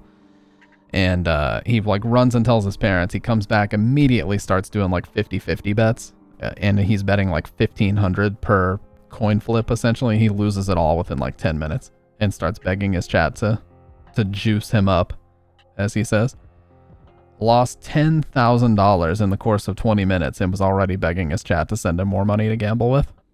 And for some reason, people keep sending it to him. I don't know why.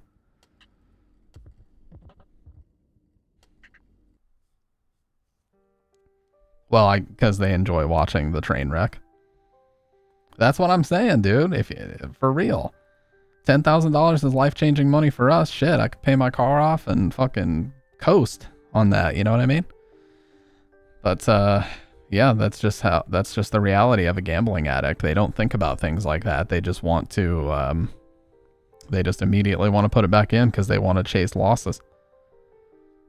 The only way to quote-unquote win is only bet what you can afford to lose, and if you do win, immediately bank that shit. Just bank it and stop. Don't gamble anymore, bank it and stop. If you made a profit and you quit, you won.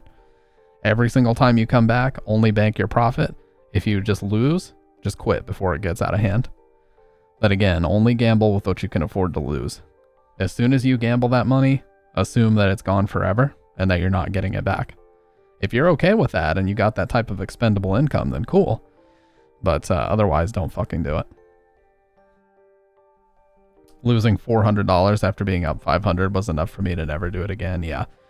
And slowly over time, you start to realize the ratios. Like, you'll notice basically the betting and how it works. Like, Mr. Beast actually did expose that to his credit. He bought like $50,000 of lottery tickets, and with his $50,000, he ended up winning around $25,000. So that's about the rate that you can expect to win. You know, just scale it down. Like, for every $500 you spend, you'll probably win about $250. That's just the way that it works. You did it in front of your wife? Yeah. I do gamble too, though. I just put $10 a month, and if I win, I'll just use that money for next month's gambling session. Yeah, so it kind of like builds into itself. But I just don't want to start it because I feel like if I do get really lucky and I do get like a decent win, I feel like my brain would start to get all fucked up and I'd be like, oh shit, what if I could do that again, you know? So that's why I think it's best for me to just avoid it outright. It's just not a good idea. Because I don't want to initiate that spark, you know what I mean? That's just going to be very dangerous territory.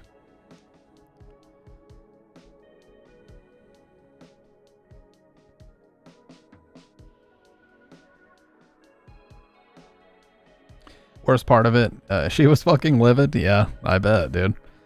Is that I probably spent more on Pokemon packs than actual gambling. Yeah, Jordan has bought a lot of those too. But to be fair, like he's a bit different. Jordan, or Wang in my zipper, as you guys know him in here. He's very into shoe collecting. And he's very smart about it. Like, he actually had a pair of shoes that I was interested in buying. And I was like, you know, what do you typically sell them for? And he's like, I only sell for retail plus shipping. He's like, I don't go any lower. Because if I go any lower, I'm losing money every sale. And I'm like, that's smart. That's how you maintain a good collection. Hey, no problem, Exeter. I'm sorry to hear about everything that happened, but I hope, you know, everything is good now. And I'll talk to you soon, man. We'll definitely play again soon. I'll put a new switch in my Moss for my light kick. I have a ton of them. I'll put a new one in and let's play a set sometime, dude. You just hit me up and let me know. That's true. She gets an orange kitten out of all that, but yeah, dude, just hit me up and we'll play a set sometime. He buys half for keeping, half for opening. Yeah, exactly. He's smart. He's a smart collector.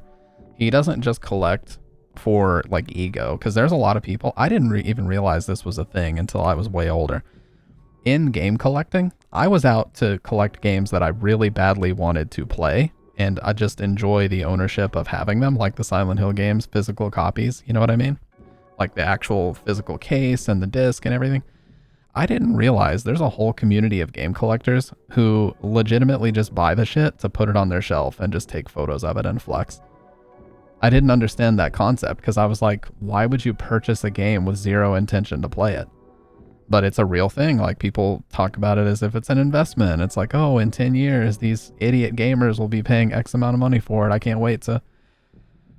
Well, that all kind of fell to pieces when they exposed that scam. They exposed the auction and, like, what is it? What's the Wata? Yeah, Wata or WATA. They exposed that essentially Wata was working with retro game auction websites to artificially inflate pricing.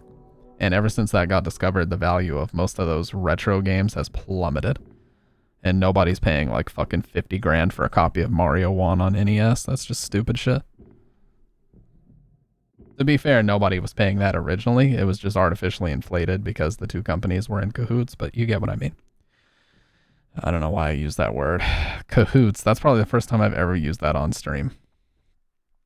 Yeah, like if it's an ultra rare game and it's in pristine, like 99 plus condition or whatever, then sure, okay, it might be worth it.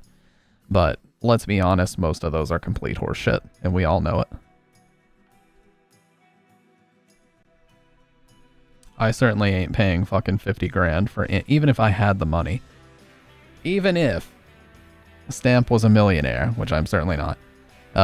Even if I were a millionaire, I would not ever pay 50 grand for something that fucking stupid. It's just not worth it. And the value would never go any higher than that. Like, anybody with a brain knows that.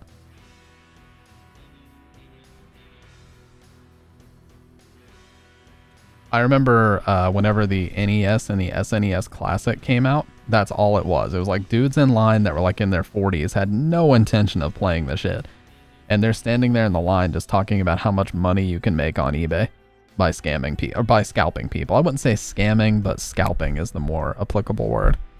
They're just standing in line bragging about how much money you can get scalping. I'm like, the fuck is this? Nobody's buying this thing to actually fucking use it for its intended purpose. They just want to scam people. So great to hear that, dude. Don't you just fucking love it?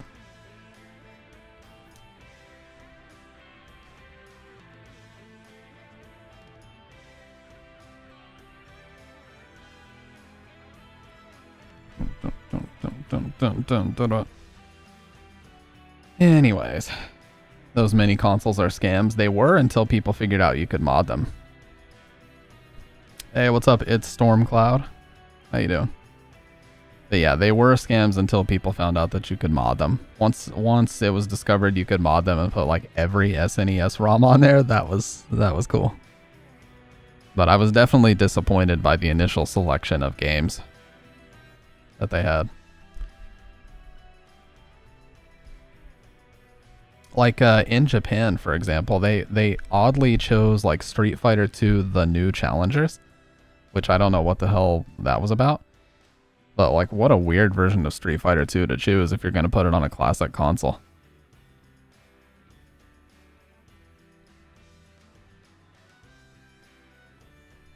In America, I think they chose Street Fighter 2 Turbo. But yeah, the choices on the NES Classic weren't that great either. No, Street Fighter 2 World Warrior is the base game. That's the one that only has like 8 characters. But yeah, it was World Warrior first, and then yeah, New Challengers was the one that introduced DJ, T-Hawk, Cammy, and Fei Long. That's why the name The New Challengers. And then I think after that, the only new one they did was Super Turbo. Pretty nervous, ATM, TBH. Why is that?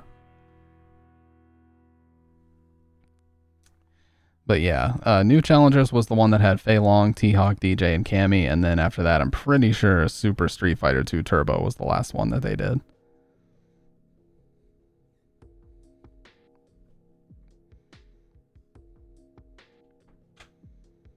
It's your birthday in 6 minutes? Oh, nice. Well, happy early birthday. Yeah, I just turned 30 myself. I'm an ode man. Turned 30 about 6-7 days ago. So don't feel bad. You know, every year you might be turning a little bit older, but hey, getting older is a privilege. And at least you're not a boomer like me.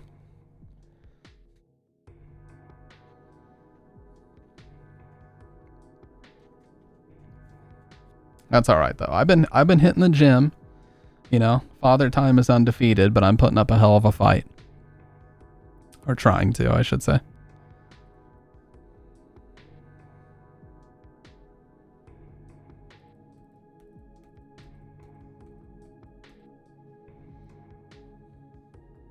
You know, just starting to, in general, take a little bit better care of myself as I get older. And, you know, diet is probably the biggest part of that. I've seen some people that are doing really good, like, carnivore diets and stuff, and they're in their late 30s, and they legit look younger than me. I'm not even joking, either. And I'm not talking about people that pile on makeup, either. They just look like that. So, diet definitely plays a part in accelerating aging, so, you know, I'm getting that on point. I go to the gym. Damn, how much can you chest press? I do about 15 to 20 reps at 95 pounds on vertical chest and overhead press, but I do till failure. So I'll start with 15.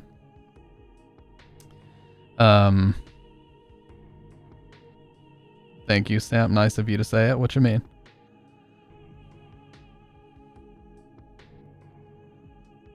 But yeah, I do 95 pounds. Chest press and overhead press. I do till failure though. So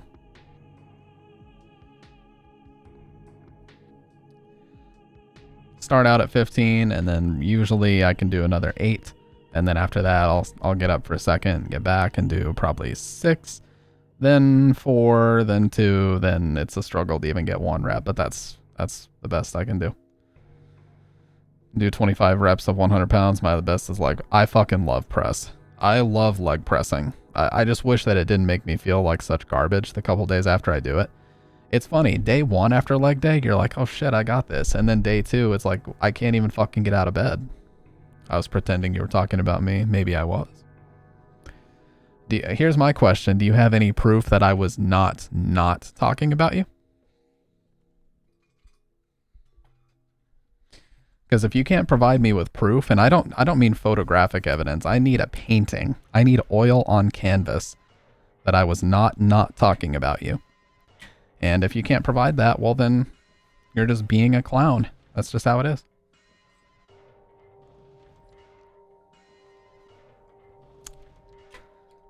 Yes, I do leg press. Does your leg press machine, it has like those handles where you can lock it? And usually on the last press, I'm like, dude, I don't know if I can get this thing back up. I'm like, what the fuck? But it has, at my gym, it has these handles where like you pull out and then you lift it over, and then it locks it locks the top part in place with like the footboard and everything. How much is Doc gonna let Gamer bully me? Listen, dude, Doc's not here right now. So I, as a gamer, as a man, I'm allowed free reign, and I can bully whoever I want to bully. Like when you hit on my GF, when did I do that? I'm gonna need proof of that too. You're throwing out these absurd claims. Absolutely absurd claims. Oh, I know what you're talking about. You're talking about the one where you have the handles above you, right? And you just basically crouch down and push up. And the footboard is at the bottom. I've seen those too. Mine is one where you lay back and you're pressing above you. So it's a little bit harder. And it's also kind of fucking dangerous looking. You have the receipts. I would love for you to produce a copy. I really would. Go ahead, motherfucker. Make my day. I would love for you to make my day and produce that receipt.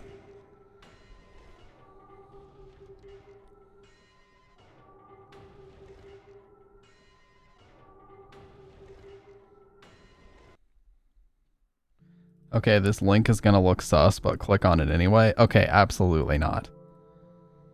No. I'm not, no, you know what, dude, if you say that, Nightbot is gonna snipe the link anyway. It's a sitting one, and you have to lift up your feet to push against the footpad and push out in front. Oh, okay, yeah. That makes sense. Push out in front of, oh, yeah. See, that actually sounds safer, though. My shit looks dangerous. When you watch somebody do it, it's like if they mess, and it's also one of those ones where if you fully extend your legs, there's a chance like you can actually break your leg, because it'll flip your knee like completely the opposite way. So you got to be really careful when you press to not fully extend. That's why I do leg day at home now. I just do lunges and everything. I do like leg raises. The leg raise machine is good though, where you like lock your knees and just lift up your ankles to bring them in line. Like basically you're sitting like this and you're just bringing your legs up to do that. I like that machine a lot. And hey, happy birthday, it's Storm Cloud, let's go. We just crossed midnight, so it is officially Storm Cloud's birthday. I'm gonna hit you with a little bit of applause. I'm sorry if this is obnoxious, but I'm gonna do it.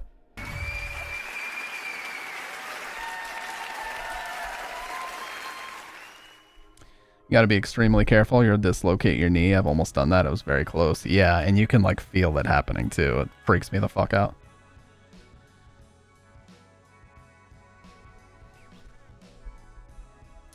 But yeah.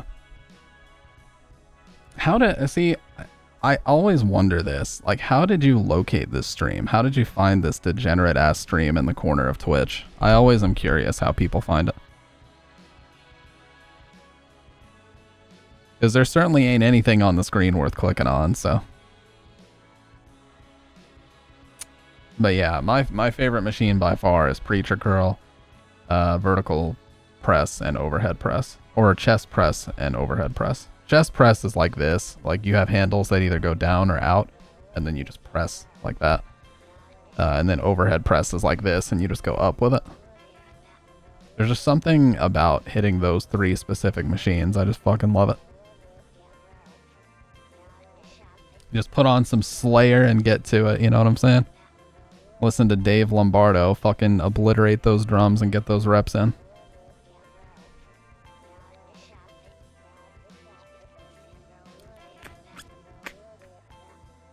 Deadlifts are fun too. I like dumbbells on a incline bench, like you sit back on the bench and do this. I just fucking love doing that. I can do that all day with 20 or 25 pounders. Honestly, I just join streamers that actually talk to chat and practically respond to almost everything. It's nice when they actually reply and talk to you. Yeah, see, everybody thinks I'm memeing when I say this.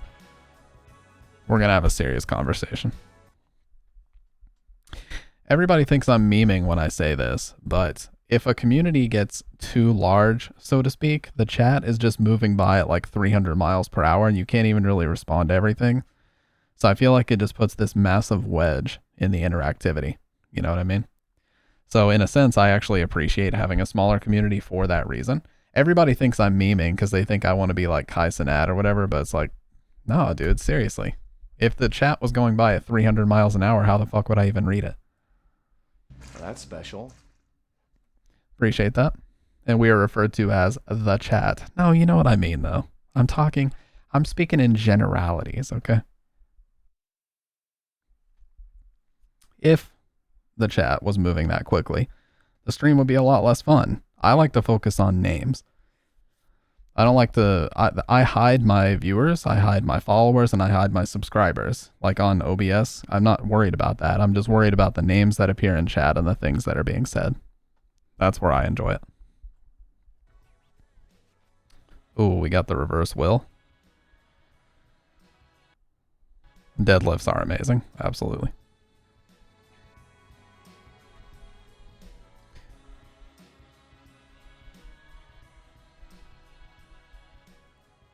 I was talking to my girlfriend Bridget earlier, and I was telling her like the sense of accomplishment that you feel when you get home is the best feeling. I can leg press about 300. That's like the that's not super impressive because leg pressing is like the easiest to push a shit ton of weight. But yeah. I don't go for insanely high weight. I just do like consistent weight that I can get reps on. But yeah, that's one where like if you really pushed it, you could probably do a lot more than most other things because it's just the momentum of it and the way that your body's built. Like you can press a ton of weight that way. Yeah, I was just telling her about like the sense of accomplishment that you feel just getting home, even if it's a light workout. Because the thing is, like with working out, going and giving 100% till you're like completely out of breath, exhausted every single day is not going to do it for you. Dude, I felt like I was going to puke earlier today for real after incline treadmill. But just going and giving like 60% every single day and stacking these small wins on top of each other, within like 3 months time, you're going to notice this. You're going to notice insane amounts of progress, especially if your diet's on point. If your diet's on point, you're eating high protein, low carb, you're staying within your caloric restrictions and everything, like that's GG. You're going to drop weight like crazy.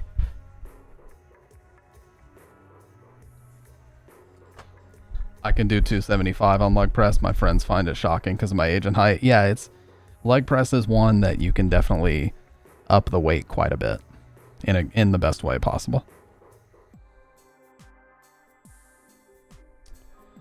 But yeah, absolutely. Like tonight, I went there. The only thing I had on my stomach was a fucking pure protein shake. And that was a terrible idea. I just felt awful the whole time. Like I just felt like somebody was gut punching me. And I told Bridget when I got back, I was like, I'm either going to go on an empty stomach or I'm not going to go at all. I really enjoy working out on an empty stomach because I know that as soon as the workout's over, I'm going to get home and just eat steak. And it's going to just, you know what I'm saying? Feed the muscle, dude. I'm not going to actually pull my shirt up, but you can see. Yeah, we're getting there. Look at the flex. We're getting there. I don't want to be that guy on Twitch. Yeah, empty stomach is fine because if you're eating a bunch before you go, your body is going to be, the energy is going to be more focused on digestion. And so when you go, you want to make sure that the only focus that your body has is the muscle. And never start on the treadmill. Don't, if you walk into the gym, you go straight on the treadmill, that tells me that you don't necessarily know what you should be doing. Not that it's terrible. Like if you've already done a heavy workout and you're just there to get some cardio, then cool. But if you are just starting out and you immediately walk in, go straight on the treadmill, that's not how to do it. You want to start with heavy, heavy reps. And that's going to get your body into fat burning mode. And then once you're comfortably in fat burning mode, you've done a shit ton of reps to failure, everything else, then get on the treadmill. And you're just going to burn way more fat that way. So if you do your whole session, you do all your reps, you do all your lifting, then you get on the treadmill, that's the fucking key right there. An incline treadmill. Have that shit like it's a stair stepper. You will start to sweat like crazy. And I also believe that your body will spend that protein shake as fuel instead of your muscles. True. Very true. Empty stomach going in, 60 grams of protein right after, like 80 an hour later. Yeah. Very, very true. Everything you're saying, dude.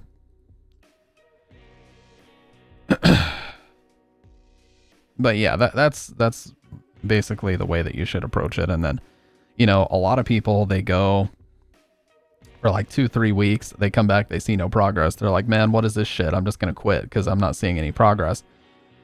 That's the thing a lot of people don't realize is the first 5 weeks, your muscles are still retaining a shit ton of water. And until you get past that initial 5-week period, you're not going to notice much of a difference. In fact, if anything, you're just trading fat for muscle. And you might actually see your weight go up. Bless you, by the way. You might actually see your weight go up on the scale because muscle weighs more. So, but yeah, that's what it all is. Like, just go every single day, give 50-60% effort at the most. Hey, what's up, Cass? Nobody likes a quitter. Yeah, you know, I've never, I don't think I've said word one to that dude ever since I quit that job, but that was a fun one. Did someone need a Moogle? Is that your emote? Because that's cool. Sick as hell, dude. Hello there. What's up, YOLO? How was your stream, dude? What were you up to?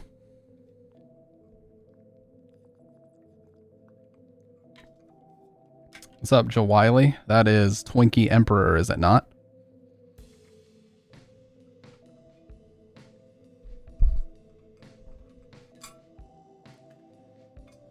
Stampede the Honda main. 7 hours of drive rush. Oh god, not all that SF6. What's up, Dark? We're sitting here talking about working out. What a shocker. That's all I've been yapping about. Joe Wiley is definitely not Twinkie. Oh, really? I thought it was because of Twinkie's real name, but I guess that makes sense. What's up, Roman? Look, I don't know, dude. I don't know. That's a lot of pounds of muscle. I went from 170 to 190 pounds and I slimmed down a lot. Yeah. But yeah, we're just in here yapping. Let me get this shout out going.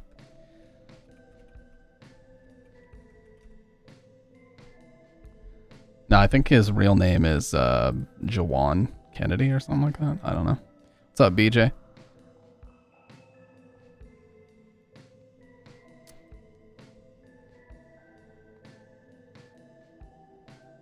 Hey, Gohan's on, man. Why didn't you raid Gohan?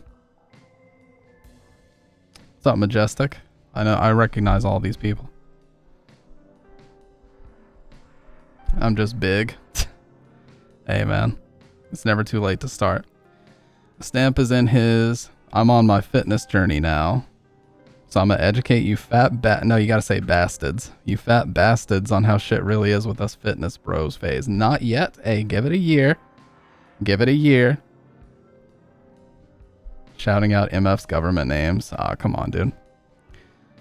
Come on. You guys already know my damn government name. It got leaked on my fucking Xbox.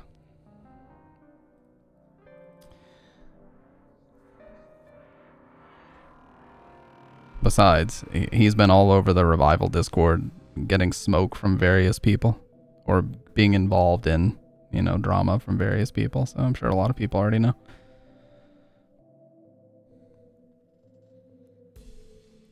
Let's get started. What's this now? Hey, what's up, Hot Sauce? The fat people are offended? Wow. No, I'm not. Listen, give it a year and I'll be in my fitness era. But right now, I don't have any room to talk. I'm sure they already know. First of all, how often does Twinkie even get on Twitch? Like, ever? I'm not offended. I'm just... Oh, special. Come on, Cass. Don't say that, dude. It's never too late to get started.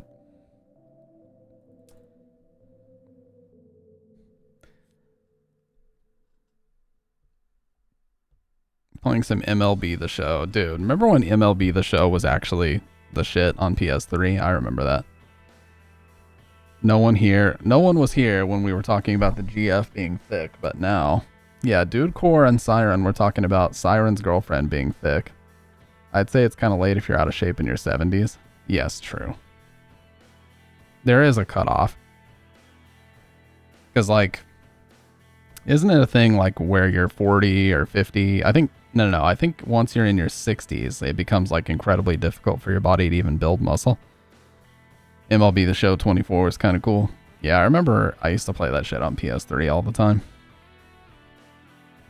40 is definitely not. I see some very fit people even at my own gym that look like they're in their 40s and they're fucking yoked. No, they don't look like they're on gear or anything. You can almost always tell when somebody's on gear. I don't think you would see too much of that at a company gym anyway, but most of the dudes I see are like, they're lean, but they're just really toned. And now YOLO's gonna say, why are you looking? Why do I do this to myself? It's okay, there's at least 2 other clips you could have used earlier, and I look over and I see no clips were made tonight, so people did me a solid. Well, let's just say some topics were covered, okay?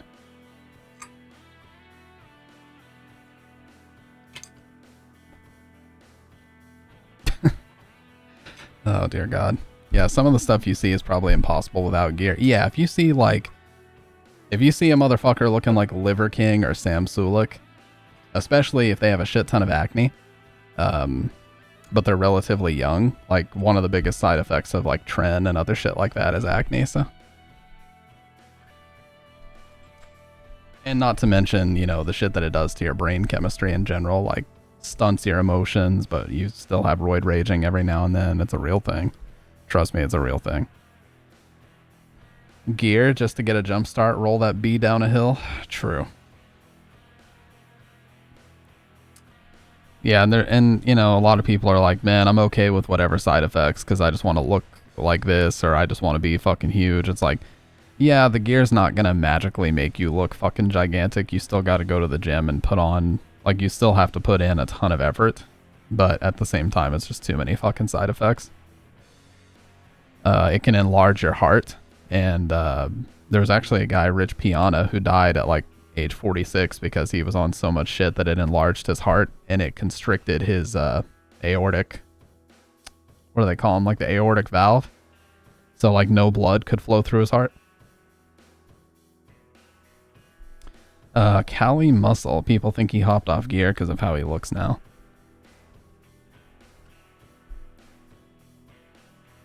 Oh yeah, he looks way leaner than he used to, that's for sure.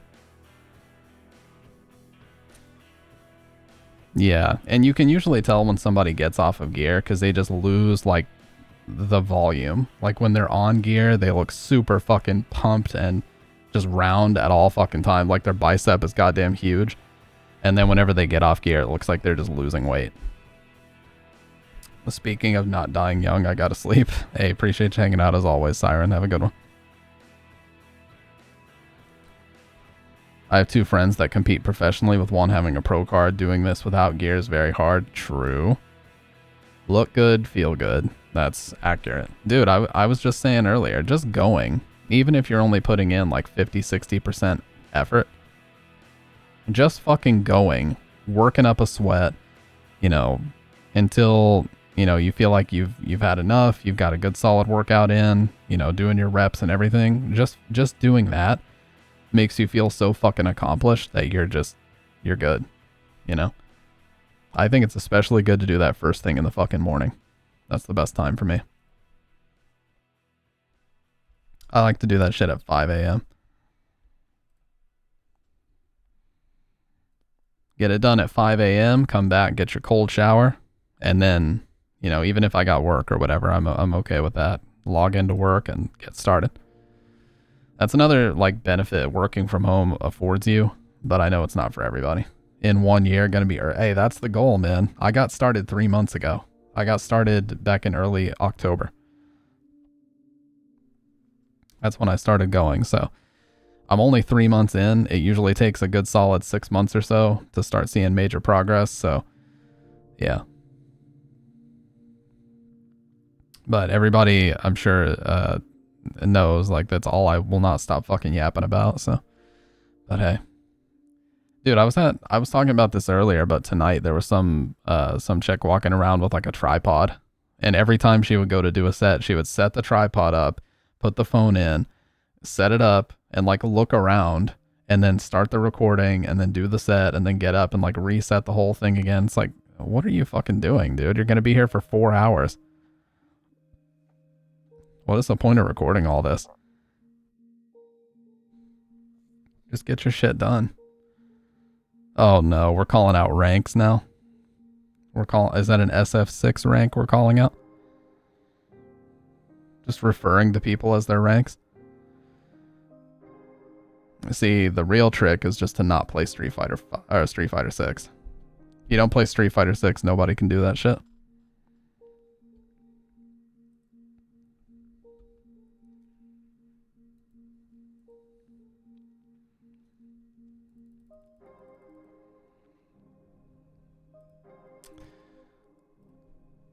Well, YOLO caught me at a bad time, unfortunately.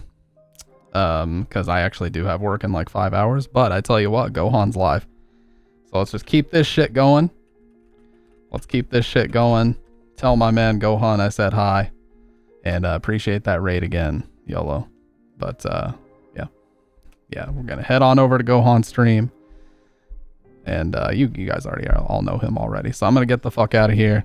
I'm going to get some sleep. I'm going to go get probably 4 or 5 hours of sleep, and then we'll get to it. But I'm breaking these chains in 3, 2, 1.